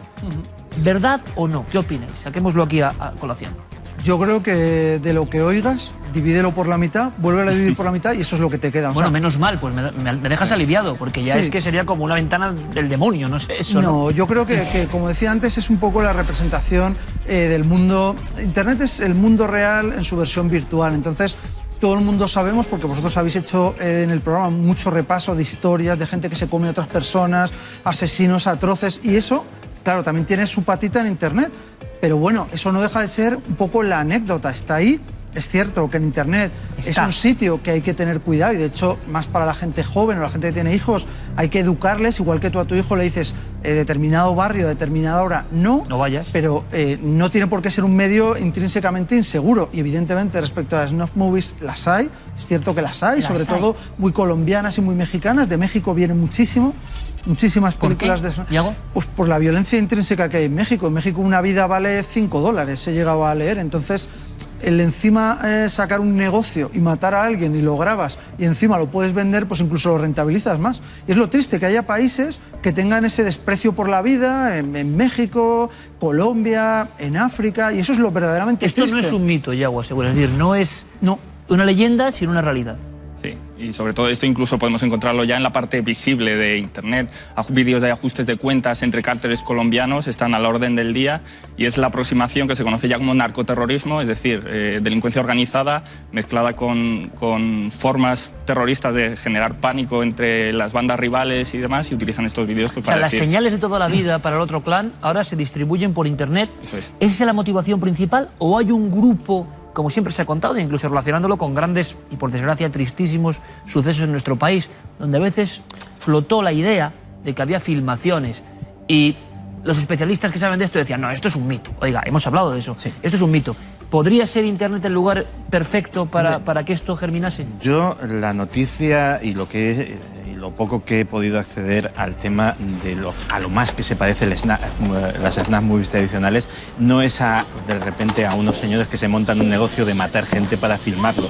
Pues hay desde reciclaje de material de asesinos en serie que filmaban sus propios sus propios asesinatos, ajustes de cuentas, ejecuciones de rehenes por parte de terroristas islámicos, ejecuciones de presos en cualquier país donde está la pena de muerte. Es decir, hay snap movies, es decir, vídeos de muertes reales, pero no producidas, o al menos que sepamos o que tengamos constancia, es profeso para su comercialización, sino aprovechadas. Y algunas, efectivamente, hay canales donde eso se comercializa y ya de por sí son bastante impresionantes algunas de estas filmaciones. Y siempre se ha hablado de organizaciones terroristas, ¿no? Siempre se ha dicho que incluso en el naciente Internet eran una vía importante para sus comunicaciones, para incluso planificar determinados atentados a nivel mundial. ¿Qué opináis también? ¿Mito? ¿Verdad? ¿Hay algo de esto? Bueno, yo creo que hasta ahora los hechos consumados, por decirlo de alguna forma, nos han llevado a, por ejemplo, el tema islamista. Se decía o se comentaba que la forma de comunicarse que tenía Bin Laden, si no recuerdo mal, grababa en un pen USB lo que tenía que transmitir, se lo pasaba a otra persona, o sea, había una cadena de personas humanas y luego eso se transmitía por Internet. Entonces, sí que es verdad que es muy cómodo a nivel de organización terrorista o alguien que tiene que mover cierta información sensible utilizando criptografía a día de hoy para el terrorismo. Pero ¿por qué no domiciliamos más el problema? Porque el tema del terrorismo parece que queda un poco lejos de la familia. Ante la pregunta de ¿se pueden comprar y vender snap movies? Sí, pero preocupa más el hecho de que haya gente que compre imágenes de vídeo de niños menores de edad navegando por Internet, simplemente navegando. ¿Por qué? Y eso vale dinero. Pues porque el pederasta lo usa para engañar a otros niños y llevárselo a la deep web. Soy un niño igual que tú, con la misma condición que tú, tengo 14 años, y lo engañan, y de esta forma consiguen que el niño Sí, casi estamos viendo la imagen de la leyenda urbana, la verdad, del hombre que nos asustaba de niños, ¿no?, en la puerta del colegio, atrayendo, y ahora es un vídeo falso para parecer que es tu amigo. Claro, habláis de terrorismo a gran escala, pero está el terrorismo a pequeña escala que el cotidiano, el que pasa. A mí particularmente el que más me preocupa y el que me mueve en los desarrollos particulares que puedo llegar a abordar. El terrorismo a gran escala me preocupa muchísimo, pero cuando ha dirigido la pregunta yo me siento alejado de ese tema. ¿Qué está pasando con estos que lanzan anzuelo a nuestros hijos? ¿Qué ocurre? ¿Qué pasa en esta deep web? Pues pasa que la única defensa que uno tiene es la educación que le pueda dar a su hijo, pero no solamente la educación, porque un error es confiar en el sentido común. Hay que vigilar al niño. La herramienta básica es instalarle un keylogger hasta que la ley lo permita. Keylogger es un programa que registra todo el texto que se teclea y de alguna forma controlar que tu hijo no está sufriendo engaño o abuso. Porque las cifras de este tipo de acciones están bajando muchísimo en la edad. Sí. Eso, si me permites, un apunte ahí, que esto es lo que se conoce como grooming. El grooming es una modalidad delictiva por la cual una persona mayor de edad, un adulto, amparándose en ese anonimato y las posibilidades de ocultar tu identidad verdadera en la red, contacta con menores haciéndose pasar por otro menor. Entonces, en ese proceso que se va ganando su confianza, incluso, como bien decía él, te inyectan vídeos por la webcam para que la otra persona piense que es el menor con el que está chateando y no con el adulto. El niño está viendo a otro niño en la webcam, convencido de que es otro chaval como él. Claro, entonces las conversaciones pues, son relativas a cosas del colegio, cosas muy infantiles. Una vez que se han ganado esa confianza, le solicitan al menor algún tipo de material sexual explícito suyo, que se desnude, una foto, un vídeo. Y claro, el problema es que lejos de finalizar el problema se agrava porque el ciberdepredador, como se conoce, chantajea y extorsiona y amenaza al menor con que si no le manda más material de este tipo, pues va a difundir ese vídeo pues, a su entorno de amigos, sus padres y demás. Yo creo que aquí estáis contando y un poco lo estáis viendo como el mundo real y contando que a un chico en España le va a atacar una persona en España, pero que no es el problema es que es un francés. El problema es que es un argentino, el problema es que es un mexicano. Entonces ahí las fuerzas del Cuerpo de Seguridad del Estado tienen un verdadero problema porque no pueden saltarse la frontera. Entonces volvemos al concepto de impunidad. Entonces si una persona desde México con una legislación X, por decir un país, está haciendo eso, realmente para Óscar llega un punto en el que detecta a una persona y tiene a una persona mexicana y a partir de ahí ya se rompe un poco la posibilidad porque tiene que irse a Interpol. Interpol, evidentemente, pues claro, tiene una cola de cosas por hacer. Entonces, el detener a una persona que ha amenazado a un chico, que le ha extorsionado, me imagino que no es su prioridad número uno, con lo cual Eso queda en un archivito, guardado en un cajón, y esa persona sigue a sus anchas. Santi, más cosas. Sí, es que aparte hay un inmenso nicho de cosas que no son ilegales y por tanto estos señores no pueden hacer nada con respecto a ellas, pero con respecto a los hijos pueden ser muy perjudiciales, y es el fomento de todo tipo de modas, de actitudes. Últimamente nos comentaban en el grupo que el tema de la autolesión de las páginas pro bulimia y pro anorexia, que generaron en su momento y que todavía siguen coleando una tremenda alarma social, pero es que cada día surgen más cosas. Y efectivamente, gente como los miembros del grupo se ven atados de pies y manos porque es que estrictamente no es ilegal, pero es ahí precisamente donde los padres, donde los educadores tienen que guiar y decir: esto os lo podéis encontrar, nadie os va a salvar porque es que ni siquiera estamos hablando de delincuentes y tenéis que estar prevenidos. ¿Internet ha hecho evolucionar al ser humano o tiene un grado de involución importante también? Eso es para otro debate. Hay un debate importante, ¿verdad, Santi?, entre filósofos de la ciencia, investigadores, antropólogos, sobre si en este momento clave de la humanidad estamos evolucionando o involucionando. Pero este es un primer paso, cada uno que opine lo que quiera. Los medios están, y el propio elemento, la herramienta es prodigiosa. Nunca lo habíamos visto de esta forma. Ahora, como decían nuestros amigos, el género humano tiene muchas generaciones y muchos milenios de sombra, y están también ahí. ¿Cómo protegernos? Yo creo que hemos dado algunos datos, nos hemos quedado aliviados con alguna cosa, también hay que decirlo, pero ahí está esa realidad. Nuestros amigos, cada uno a su forma, han dado consejos.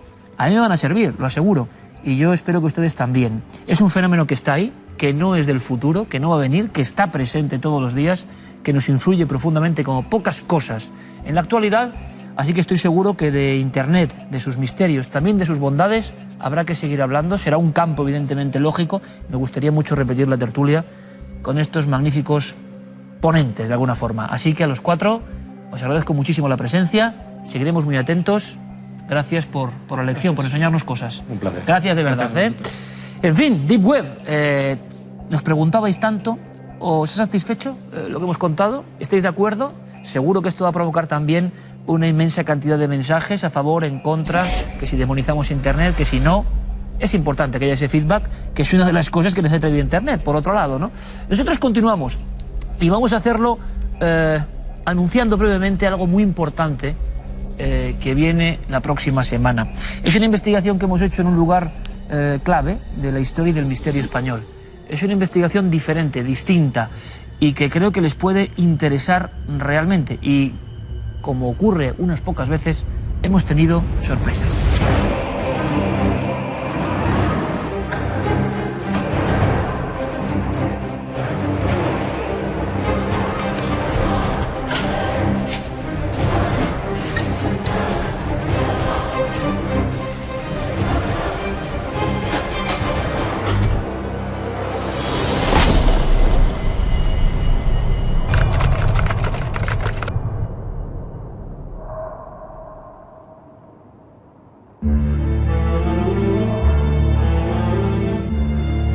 La última noche de Rivalino Mafra da Silva. Es un misterio. Un misterio que ha intrigado a todos los que apasionadamente hemos seguido este tipo de asuntos. Es un caso antiguo, pero lo que van a contemplar gracias a la labor de Pablo Villarrubia conecta directamente con la actualidad y con nuevas posibilidades. ¿Y qué pasó esa noche? Verán, para entenderlo, para comenzar este viaje casi a lo mágico y también a lo terrorífico, para ir al fondo de esta cuestión que también tiene que ver con huesos humanos, con una extraña desaparición y con luces, es bueno tener al lado cerca este peculiar pasaporte. Pasaporte a Magonia, y valga como siempre el homenaje. Es un libro de bolsillo, un libro humilde, económico. Había ediciones más importantes, pero yo pude acceder a esta siendo un niño. Y cómo me impresionó. Primero por el autor, Jacques Vallée. Jacques Vallée, astrofísico, trabajaba en la NASA, y una tarde, precisamente en el tiempo muy cercana a esta noche de Rivalino, observó algo en las pantallas de vigilancia astronómica que nadie le supo explicar. Y dedicó toda su vida a partir de entonces, con una gran fe, a intentar resolver ese misterio. Ese misterio que a veces se disfraza de algo parecido a los ovnis, a lo sobrenatural, y llega, como en el caso de Rivalino, dicen, a matar. Pero hay muchas sorpresas que no quiero anticipar.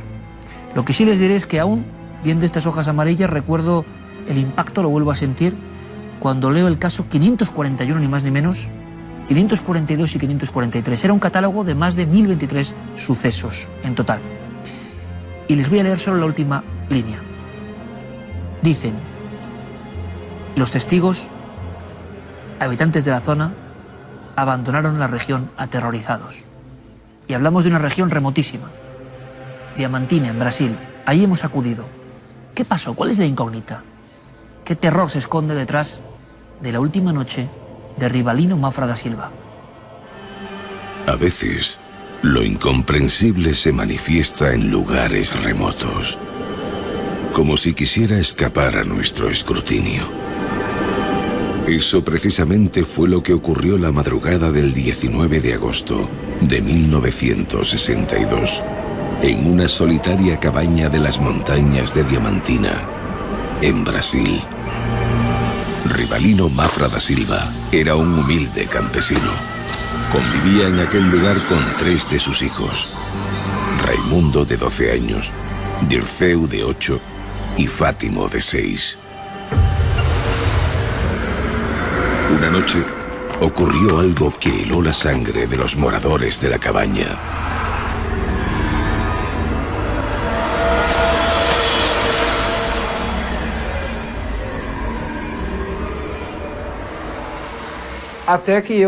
Tuve la curiosidad de subirme a la cama y mirar hacia afuera. Realmente había muchas lucecitas brillando. Parecían luciérnagas, en forma de unas bolitas que cambiaban de color. Pequeñas. No eran grandes. Había bultos y aquellos bultos oscuros se movían, como si fueran personas caminando. Y sentíamos el ruido de unas pisadas alrededor de la choza. Entonces, mi padre se amedrentó y en ese momento entró en pánico. Conservo su imagen, sentado en la cama y al lado de un pequeño granero de maíz. Y rezaba. Según se cuenta, la sombra de una criatura de 4 patas atravesó la puerta de la cabaña sin abrirla. La amenazadora silueta animal parecía flotar en el aire y poseía una especie de protuberancia sobre la cabeza. Merodeó un rato por la casa, deteniéndose ante la puerta de la habitación de los niños, como olisqueando. Después se fue por donde había venido, dejando aterrorizados a los habitantes de la casa. Mi padre estaba llorando. Decía que iba a morir. Mandó a Raimundo a hacernos una papilla para nosotros y nos dijo: hijos, será la última noche que pasaré con vosotros, pues voy a morir. Mi padre me decía: sé que voy a morir. Sé que voy a morir. Eso me lo dijo él. Nos acostamos y nos dormimos. Cuando nos despertamos, la puerta de casa estaba abierta. El sol calentaba y la entrada estaba como si la hubieran barrido. ¿Dónde estaba mi padre? Mi hermano vio un destello, una luz o una bola roja que apareció, que llamó por mi padre. Rivalino, Rivalino. Mi padre salió de la casa y nunca más volvió.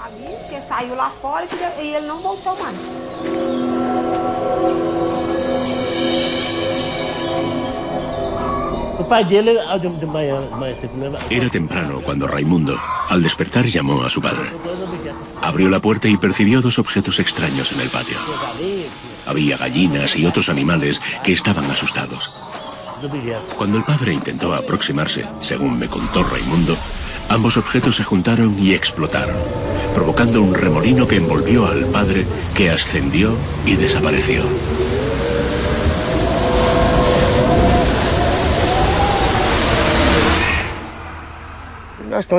Era un martes y nosotros esperábamos la llegada de Rivalino al trabajo. Pero llegaron Raimundo, Fátimo y Dirceu. Y les pregunté: ¿dónde está vuestro padre? Raimundo me contestó que unas extrañas bolas aparecieron en su casa y se habían llevado a su padre.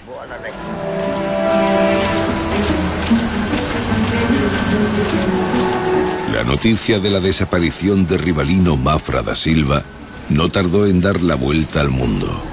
Ufólogos e investigadores acudieron a la humilde cabaña, convencidos de que los objetos que se habían llevado a aquel campesino brasileño no eran de este mundo. En toda la región cundió el pánico. Por la noche nadie salía de sus casas, por temor a sufrir la misma suerte que Rivalino.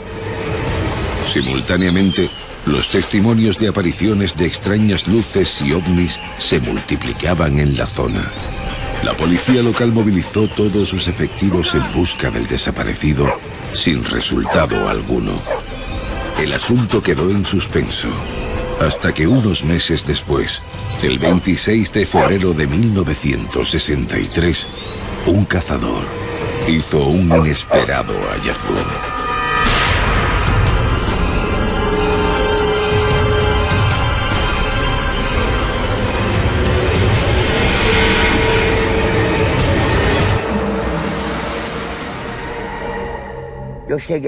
Cuando llegué a la comisaría, el comisario me dijo que se trataba sobre Rivalino, que habían encontrado una osamenta. Mira a ver si la conoces, me dijo. Trajo una caja y vi que el cráneo tenía una mandíbula fina. Y le dije al policía, es exactamente él, Rivalino. Una hebilla del cinturón, una hebilla que era de la rienda de un animal de montería. Rivalino había fabricado ese cinturón y nosotros lo reconocimos. Pero la aparición del cadáver no supuso ni mucho menos la resolución del misterio.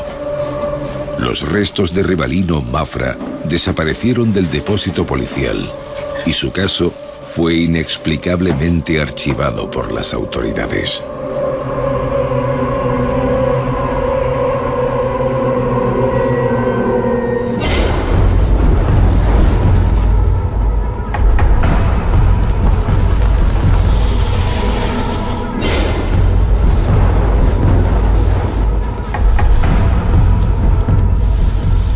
Muy cerca de aquí, en agosto de 1962, desapareció en extrañas circunstancias el campesino Rivalino Mafra. Algunos creen que un platillo volador lo secuestró y lo llevó a otro planeta. Pero nosotros, de Cuarto Milenio, hemos venido aquí para averiguar, para descubrir las verdaderas causas de esta desaparición.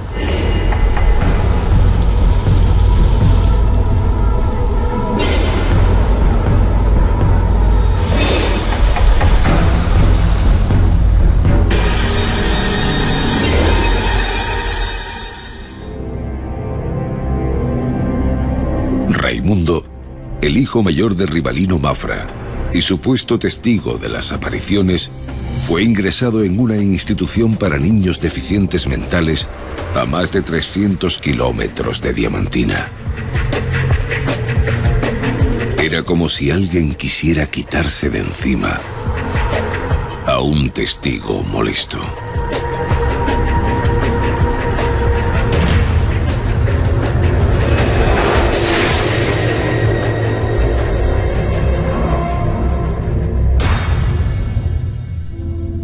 Era un niño de pocos estímulos, criado en el campo, con poca cultura, y estaba en estado de shock. En un primer momento transmitió la imagen de un deficiente mental. Entonces, un capitán de la policía militar vino y quiso ver a Raimundo. Nos contó detalles de la historia del niño. Todos los policías y promotores que intentaban aclarar la desaparición del padre de Raimundo fueron apartados de la ciudad por fuerzas políticas y económicas. El equipo de Cuarto Milenio ha indagado sobre las verdaderas causas de la desaparición de Rivalino Mafra. A partir de los datos recogidos en 2005 por el historiador brasileño Cláudio Suénaga. Gracias a estos datos, nos encontramos con otra historia fascinante relacionada con este asunto. El hallazgo, por parte del padre de familia, de un gigantesco diamante. Cuando mi padre encontró el diamante, quedó muy eufórico, pues nosotros no teníamos una casa en condiciones. Era una choza. Cuando mi madre murió, vivíamos en una cueva y encendía una fogata para espantar a los jaguares. Cuando encontró el diamante, dijo: voy a sacar a mis hijos de la miseria. Él, Rivalino, entregó el diamante para que se lo guardaran en la villa de Biribiri. Todos los del pueblo conocen esta historia.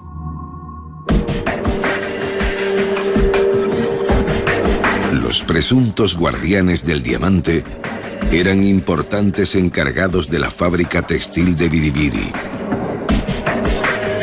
como nos señalan las personas con las que pudimos hablar.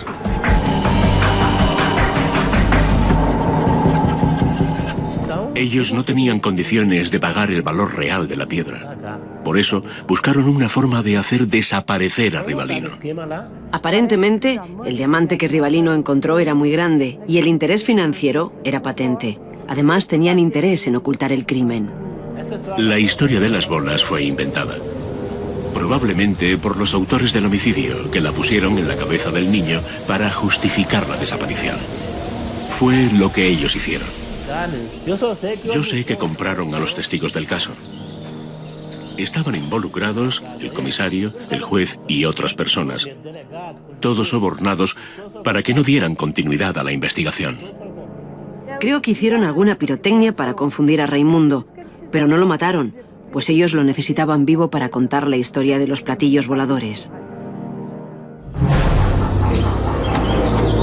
Rivalino Mafra da Silva fue víctima de una desaparición total. Con ovnis o sin ellos, sus huesos continúan en paradero desconocido. Es como si alguien, tanto tiempo después, continuara interesado en borrar minuciosamente cualquier pista en torno a esta espantosa historia. Una historia de silencio, injusticia y misterio que sigue aterrando a todos los vecinos de este remoto rincón de Brasil.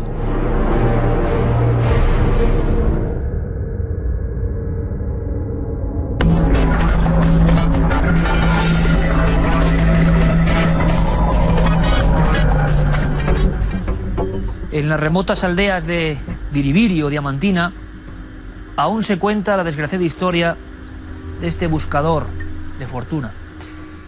Dicen, aseguran, nunca podremos confirmarlo, que el diamante de sangre que se encontró y que le costó la vida está hoy en alguna cámara acorazada de un banco suizo. No es la primera vez que la máscara o escudo de los ovnis se plantea para ocultar otras historias mucho más graves.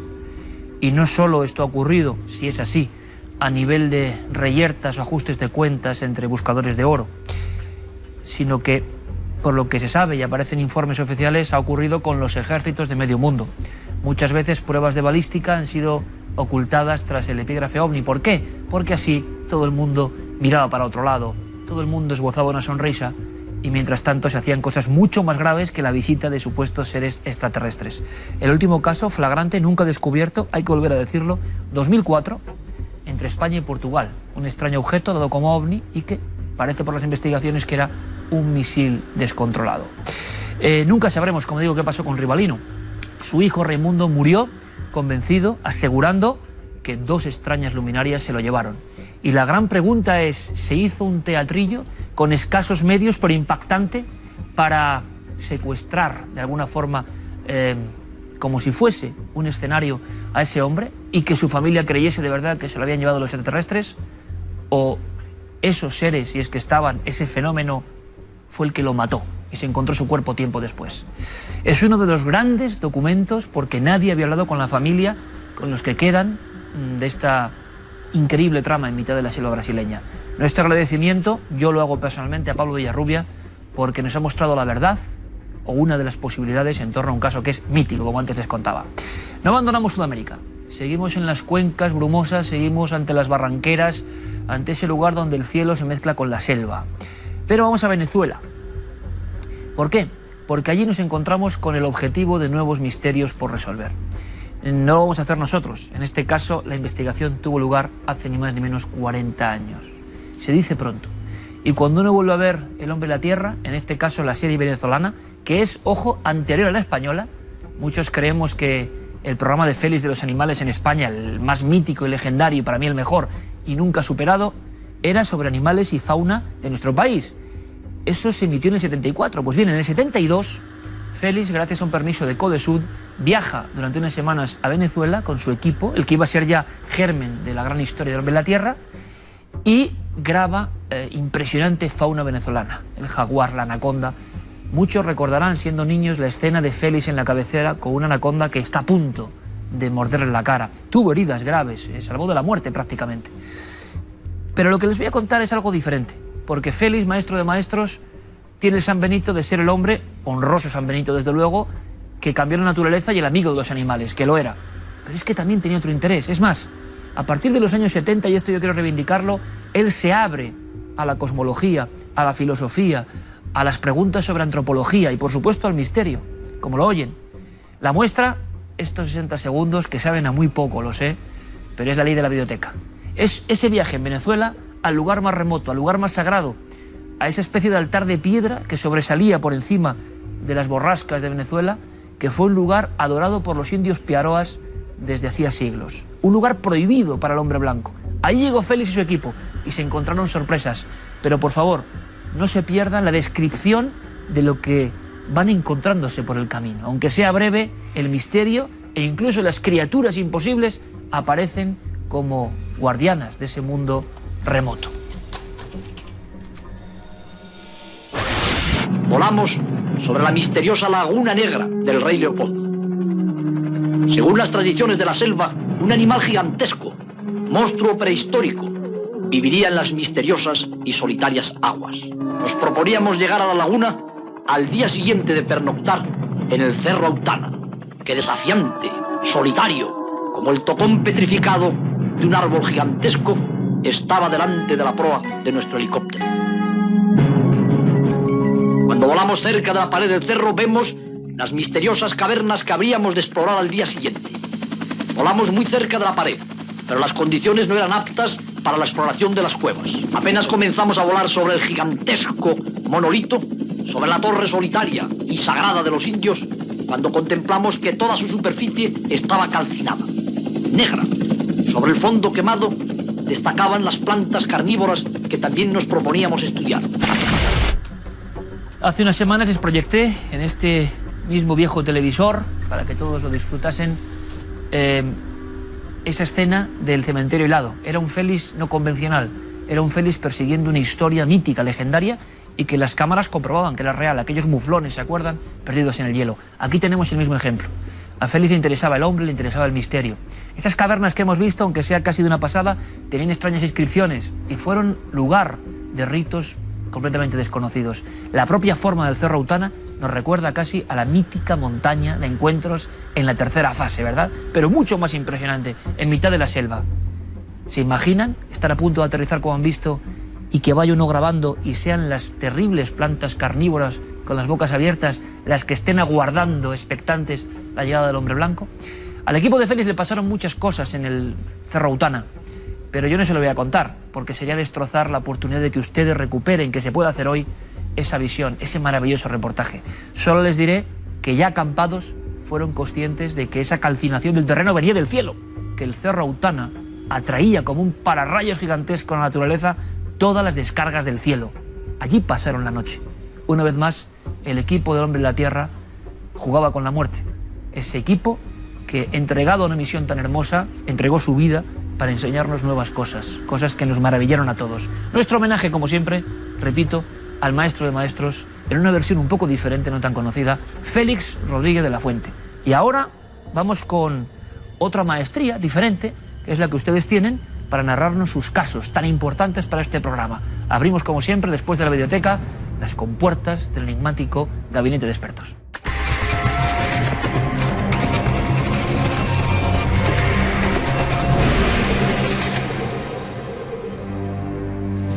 Muy atentos, porque dos conceptos tan amplios como lo sobrenatural y la magia negra, ahí es nada, aparecen en este gabinete. Comenzamos por lo primero.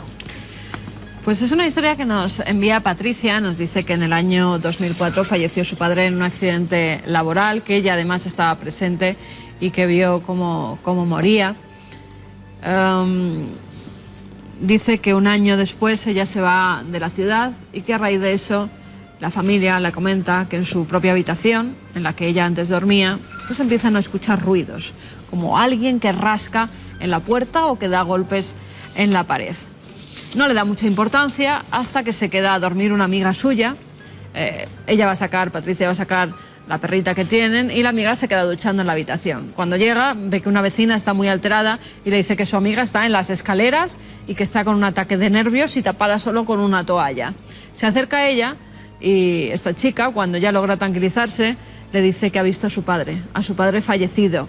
Es más, que le ha dicho espalda mojada. Era una cosa que la decía cuando era pequeña. Un código interno entre ellos, ¿no? Exactamente. Con lo cual, pues se quedan las dos con mucho miedo, muy alteradas.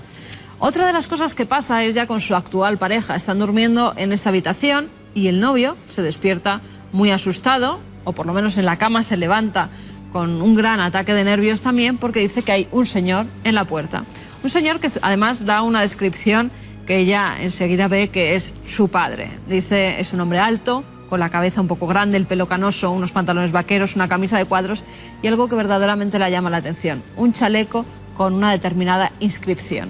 El chaleco que llevaba cuando muere, cuando fallece su padre. Por eso nos escribía y nos decía si por favor podíamos comentarle o darle algún consejo. ¿Y quién responde en este caso? En este caso es Enrique de Vicente, el director de la revista Año Cero, que ha estudiado innumerables casos de apariciones, el que le va a dar pues un consejo. Patricia, el tipo de historia que nos cuentas con respecto a las apariciones de tu padre a lo largo de los años y a diferentes personas en tu casa es algo muy frecuente en todas partes del mundo y también desde la más remota antigüedad. El hecho de que un familiar querido que tiene un amor hacia ti, pero en ocasiones todo lo contrario, por el que hay una aversión, y en ese caso la historia sí se vuelve desagradable, es algo muy frecuente. Aquí lo más interesante, porque por todas las características que nos das, no hay duda de que era tu padre, curiosamente, tal como estaba vestido, en una de las ocasiones al menos, cuando él falleció accidentalmente. ¿Por qué se manifiesta de esa forma y se manifiesta a otras personas que no a ti?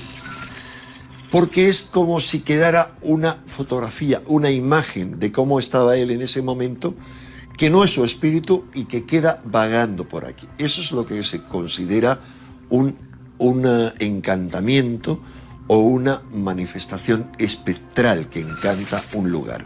En ese caso, tu domicilio. ¿Por qué en tu caso no lo ves, escuchas en todo caso ruidos? Porque hay gente que tiene ese tipo de sensibilidad visual, otros auditivas y otra que simplemente no tienen ninguna. No tienes que preocuparte, como te decía, porque no es que el espíritu de tu padre quede atrapado aquí, pero sí una parte de él, algo que han conocido desde la antigüedad y que el mismo historiador Plinio nos cuenta un relato que él vivió, en el cual había una manifestación de ese tipo y hasta que no se enterraron sus huesos, no cesó. En casos como este solo hay que preguntarse, ¿requiere algo ese tipo de aparición que no espíritu? Y tratar, en el caso de que pida algo, de cumplirlo. Espero haberte sido de ayuda con estos comentarios. Muchas gracias y hasta la próxima. Y un amigo que firma como J. Ferrer nos escribe diciéndonos que su mujer es de Brasil y que, ojo con esto porque es interesante, ha practicado el ámbito del espiritismo. Y en Brasil esto está muy arraigado. Y además tiene conexiones pues, con la macumba y con otro tipo de tradiciones afrocubanas que hacen de todo una especie de gran caldero donde la magia negra y la pura cuestión, vamos a llamarlo así, de conectar con el otro lado están muy cerca, tan cerca que se confunden. Por eso él está preocupado, porque a su mujer le empezó a doler el riñón, ya en España, la llevan a hacer unos análisis y vean lo que pasa, es alucinante. Pero no es único, ¿eh? 2 agujas cerca del riñón, agujas. Nadie lo explica, qué ha ocurrido aquí, ha habido una brujería, qué clase de ensalmo puede provocar que haya 2 agujas dentro del cuerpo. alguien se las ha metido en un proceso hipnótico, en una especie de rito común, tienen mucho miedo. Lo consideran estigma, que han estado maldecidos por alguien. Lo que dice este hombre que nos escribe muy preocupado es que a partir de ese momento la magia negra estaba de alguna forma desarrollando su poder y textualmente dice: no damos pie con bola, todos son desgracias, nos ocurren una tras otra, queremos saber realmente qué ha ocurrido, qué pasa, cómo es posible esto, si ha habido algún caso más. Ya le adelantamos que claro que ha habido más casos. Aquí hemos contado la historia del niño de las agujas de la Seca en Valladolid, por ejemplo, u otro en Italia muy célebre, y siempre la brujería. Lo increíble que una madre, su propio hijo, hasta eso se ha llegado, mete agujas en el cuerpo del niño para que la fuerza y la vitalidad pase a su marido. Algo increíble, pero ocurrió y lo contamos con todo tipo de documentos. Es un ambiente extraño, pero lo hemos seleccionado porque muestra perfectamente cómo mucha gente está angustiada, quiere huir de un pasado que tiene que ver con el espiritismo y la macumba y de alguna forma no puede. Le hemos preguntado a Sol Blanco Soler. Nos escribe José Ferrer para contarnos esta verdaderamente experiencia extraña, pero quiero hacer un detalle y un hacerte pensar. Los ritos de macumba, de brujos brasileños, pueden tener efectos de dolores, de molestias. Lo que pasa es que tú quizá estás relacionando el muñeco donde se le meten los alfileres pensando que esos alfileres pueden ser físicos. Si en una radiografía de tu mujer ha aparecido 2 agujas, lo que vais a tener que tratar de averiguar, tanto a nivel médico como a nivel personal, y hacer un recordatorio de la vida de tu mujer, dónde han podido insertarse y cuándo esas agujas, porque son agujas físicas, agujas que han aparecido en una radiografía. Y esto nunca funciona así en los trabajos que se hacen de brujos, digamos, malos. Producen los efectos, pero la aguja física nunca la introducen a distancia. Por lo tanto, yo te recomendaría que hicierais una investigación exhaustiva de en qué momento esas agujas se pudieron introducir en el cuerpo de tu mujer, quizá una inyección que se partió la aguja. En fin, eso es una investigación médica y personal por parte vuestra. Muchísimas gracias de todas maneras por considerarnos profesionales como para poderte aconsejar. Nuestros expertos, siempre bajo su punto de vista y con total libertad de acción, dan su opinión, a veces su consejo, y quizá les sirva. Es la única forma de aproximarse a esto, que tampoco es un consultorio, ojo, porque aquí nadie tiene la verdad. Simplemente intentamos observar los sucesos más interesantes en ocasiones, porque el interés viene en intentar, de alguna manera, paliar angustias tremendas que comprendemos que cuando se viven en primera persona son tremendas y pocas personas comprenden. Aquí van a encontrar eso que es extraño en esta sociedad, que todo este equipo sinceramente va a preocuparse por su historia y simplemente va a intentar que las personas, los individuos más preparados, por lo menos hagan su diagnóstico siempre a vuela pluma, ¿no? Habrá que hacer futuras investigaciones en muchos de los casos. Tras esta historia tremenda de magia negra y de espiritismo, nos marchamos con algo mucho más frío, más medible, más digno del CSI del principio del programa. Fotografías de los espectadores de Cuarto Milenio.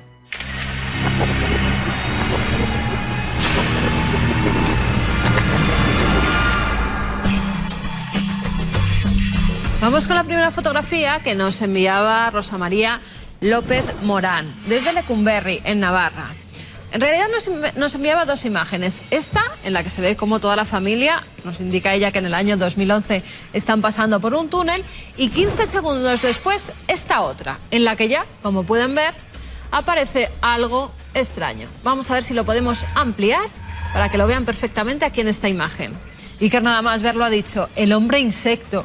Parece verdad que tiene unas alas. Bueno, esto en realidad para Guillermo León es un ser angelical, así lo ha puesto en sus análisis. Cada uno puede ver lo que quiere, ¿verdad? Pero en este caso es algo mucho más humano, mucho más terrenal. Fíjense en estas 2 franjas, en esta también, e incluso en algunas de las imágenes se ve como por el suelo parece que también tiene algo reflectante. Bueno, pues es una persona de carne y hueso. ¿Y esos reflejos, esas luces?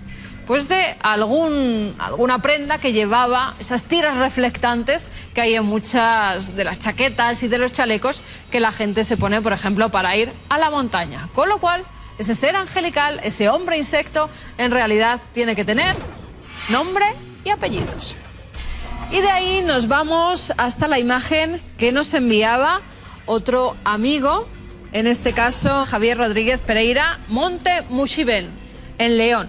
Nos decía que él es muy aficionado pues a subir al pico de estos montes y que cuando está arriba se dedica a tomar imágenes preciosas como la que vemos. Pero cuando llegó a su casa se dio cuenta de que en esta fotografía había salido algo extraño, algo extraordinario. Dice que parece como un objeto volante, o más bien 3 objetos volantes, y que además están en formación. Ahí los tenemos. Verdaderamente sí que parece algo extraordinario. Y Guillermo, hablando de insectos que hablábamos antes, nos dice que pueden ser esos rots, eso que no sabemos muy bien si es un insecto o es algún ingenio mecánico. Están sin identificar. Dentro del mundo del misterio no se ha llegado a decir, no se ha llegado a definir 100% qué es un rot.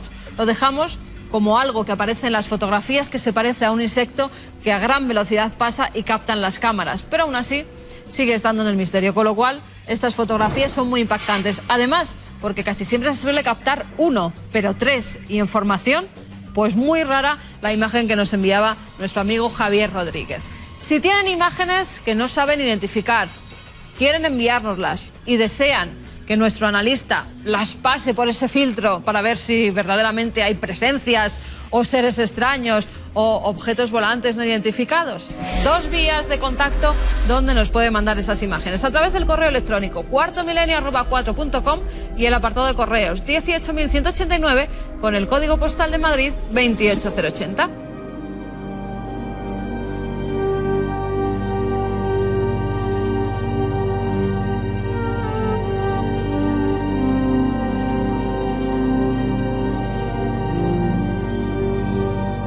El mar será muy ancho y muy grande, pero sobre todo hondo. El agua estará más caliente que la de los ríos y debe ser muy salada. Esto decía una niña en 1936 llamada Anita Ortiz. Ahora les explicaré por qué leo esto. José Cuesta, otro niño, decía: el mar es muy grande y para pasar a otro pueblo hay que pasar en barco, y me figuro que a veces estará más de 1 hora. Son visiones de niños. Yo digo que no voy a ir al mar porque tengo miedo de que me voy a ahogar. Lucía Carranza. Es un extraño libro este. Es un panfleto con testimonios de niños. Verán, hoy hemos tenido un programa poco macabro, evidentemente, como siempre que uno rastrea y arranca el pasado de las entrañas del suelo. Surgen sorpresas, inevitablemente. Lo que no imaginábamos es tener una tan gorda, tan tremenda, tan mayúscula. Unos huesos a la intemperie que claman justicia o que se les haga caso, o como decíamos en muchas ocasiones, un rito lógico para descansar en paz, yo no lo sé. Pero es curioso cómo nuestro pasado está lleno de este tipo de historias sepultadas, a veces por pantanos, a veces por riadas, a veces por el abandono absoluto. Hoy hemos tenido 2 historias que tienen que ver con esqueletos y con huesos, que a veces son mucho más allá que objetos materiales, a veces es una llamada de atención, y ocurren de la forma que tienen que ocurrir para que el investigador llegue. Y ahora esta historia de los huesos de Buendía, que simplemente hemos esbozado, hemos intentado indagar en ella, ahora de repente va a ser conocida por cientos de miles de personas. Y algunos seguro que sacarán sus conclusiones e irán más allá. Y quizá al final, no lo sé, se descubra de quiénes son, qué ocurrió con ellos, qué historia nos quieren contar los huesos de nadie. Porque si algo he aprendido de lo poco que sé en esta vida de búsqueda y de misterio, es que las historias quieren ser contadas, lo he comentado en más de una ocasión. De la forma más casual, lo que nos parece a nosotros trivialmente casualidad, se las arreglan para llegar a donde tienen que llegar. Aunque parece que hay mucho silencio, mucho misterio, que podemos encontrarnos cosas sobrecogedoras al rastrear. Decía un gran escritor aquello de que el que persigue la verdad corre el riesgo de encontrarla. Y verán, yo he reflexionado mucho sobre esto y les prometo que la investigación continuará hasta donde podamos llegar. Porque creo que estos huesos lo merecen. Porque nos cuentan un secreto, algo escondido. Yo he ido recopilando historias, cosas Y esta semana, y por eso digo que no es casualidad, en una librería, como tantas otras veces, escondido por ahí, se encuentra uno con lo extraño, con la sorpresa a otra forma. Debajo de la tierra y también entre libracos increíbles aguardan las incógnitas. Esto que les leía, fíjense que, no sé, impresiona, ¿eh? Lean el título, El mar, visión de unos niños que no lo han visto nunca. Bueno, pues esto que puede parecer un panfleto humilde, escrito por niños que cuentan cómo sería el mar, es otra historia. Uno nunca deja de sorprenderse. Las historias están ahí, esperándonos pacientemente. En enero del 36 se editó en la Escuela Nacional de Bañuelos de Bureba. Bañuelos de Bureba es un lugar enclavado en esa mítica región donde está Pozo de la Sal, patria del maestro Félix, Briviesca, cerca de Pancorbo, lugar agreste, potente. Allí llegó en el 36, unos años antes, un maestro catalán, Antonio Benaigües, del que hoy casi nadie se acuerda, imagino. Y resulta que él hizo una serie de publicaciones buscando los ritos, los mitos, las leyendas, los testimonios de los niños, impulsado por aquellas ansias de enseñar diferente. Era la llamada técnica Freinet. La técnica Freinet fue muy polémica en su tiempo porque indicaba que en cada escuela tenía que haber una imprenta, fíjense qué curioso, y que los niños tenían que ser periodistas, quisieran serlo o no, es decir, contar sus cosas, leerse sus cosas, y allí en la pequeñísima aldea de Bañuelos, los libros de los niños que contaban cómo era su mundo causaron gran impacto. Resulta que el último librito era la promesa del maestro de llevar a los niños a conocer el mar. Hoy nos puede parecer, ¿verdad?, una cosa anecdótica, pero la mayoría de los niños de Bañuelos de Bureba ni soñaban con ver el mar, y se lo imaginaron de mil y una formas. Y el maestro les prometió ese final de curso ir con ellos a la costa de Barcelona y ver el mar. Estaba empezando ese viaje cuando, un 18 de julio, se produjo la guerra civil. Y en Bañuelos de Bureba lo primero que ocurrió fue el apresamiento del maestro. Muchos niños esperaban ese viaje, pero el maestro, dicen, fue encarcelado, torturado y fusilado. En el año 2010 se encontró su cuerpo, junto a otros 100, en la gran fosa común de la Pedraja. No eran solo huesos, era toda una historia. Un revolucionario maestro que convirtió su escuela en algo distinto. Y aún hoy cuentan que le lloraban los que fueron alumnos y que todavía viven, y que se acordaban de estos cuadernillos insólitos. En aquel pequeño pueblo se hacían cosas que no se hacían en ningún otro lugar de la provincia de Burgos. Pero el sueño se terminó. Es para una película, ¿verdad? El último viaje con unos niños que nunca habían visto el mar. Nos queda esto, imitado en una librería, donde uno menos se lo espera, un hueso saliendo. Y ya no es cuestión política ni mucho menos. A él lo mataron por ser maestro, a otros lo mataban por tener una empresa. Da igual. Nuestro suelo, por desgracia, está lleno de historias, pero algunas de ellas, si las recuperamos en su justa medida, guardan una hermosa historia que nos puede hacer aprender. ¿Cuántas quedarán todavía bajo paletadas de tierra o bajo los muchísimos libros de librerías que ya nadie visita? Podría ser una gran labor, ¿verdad? Bucear en ellas, buscarlas y aprender. Hasta dentro de 7 días, amigos.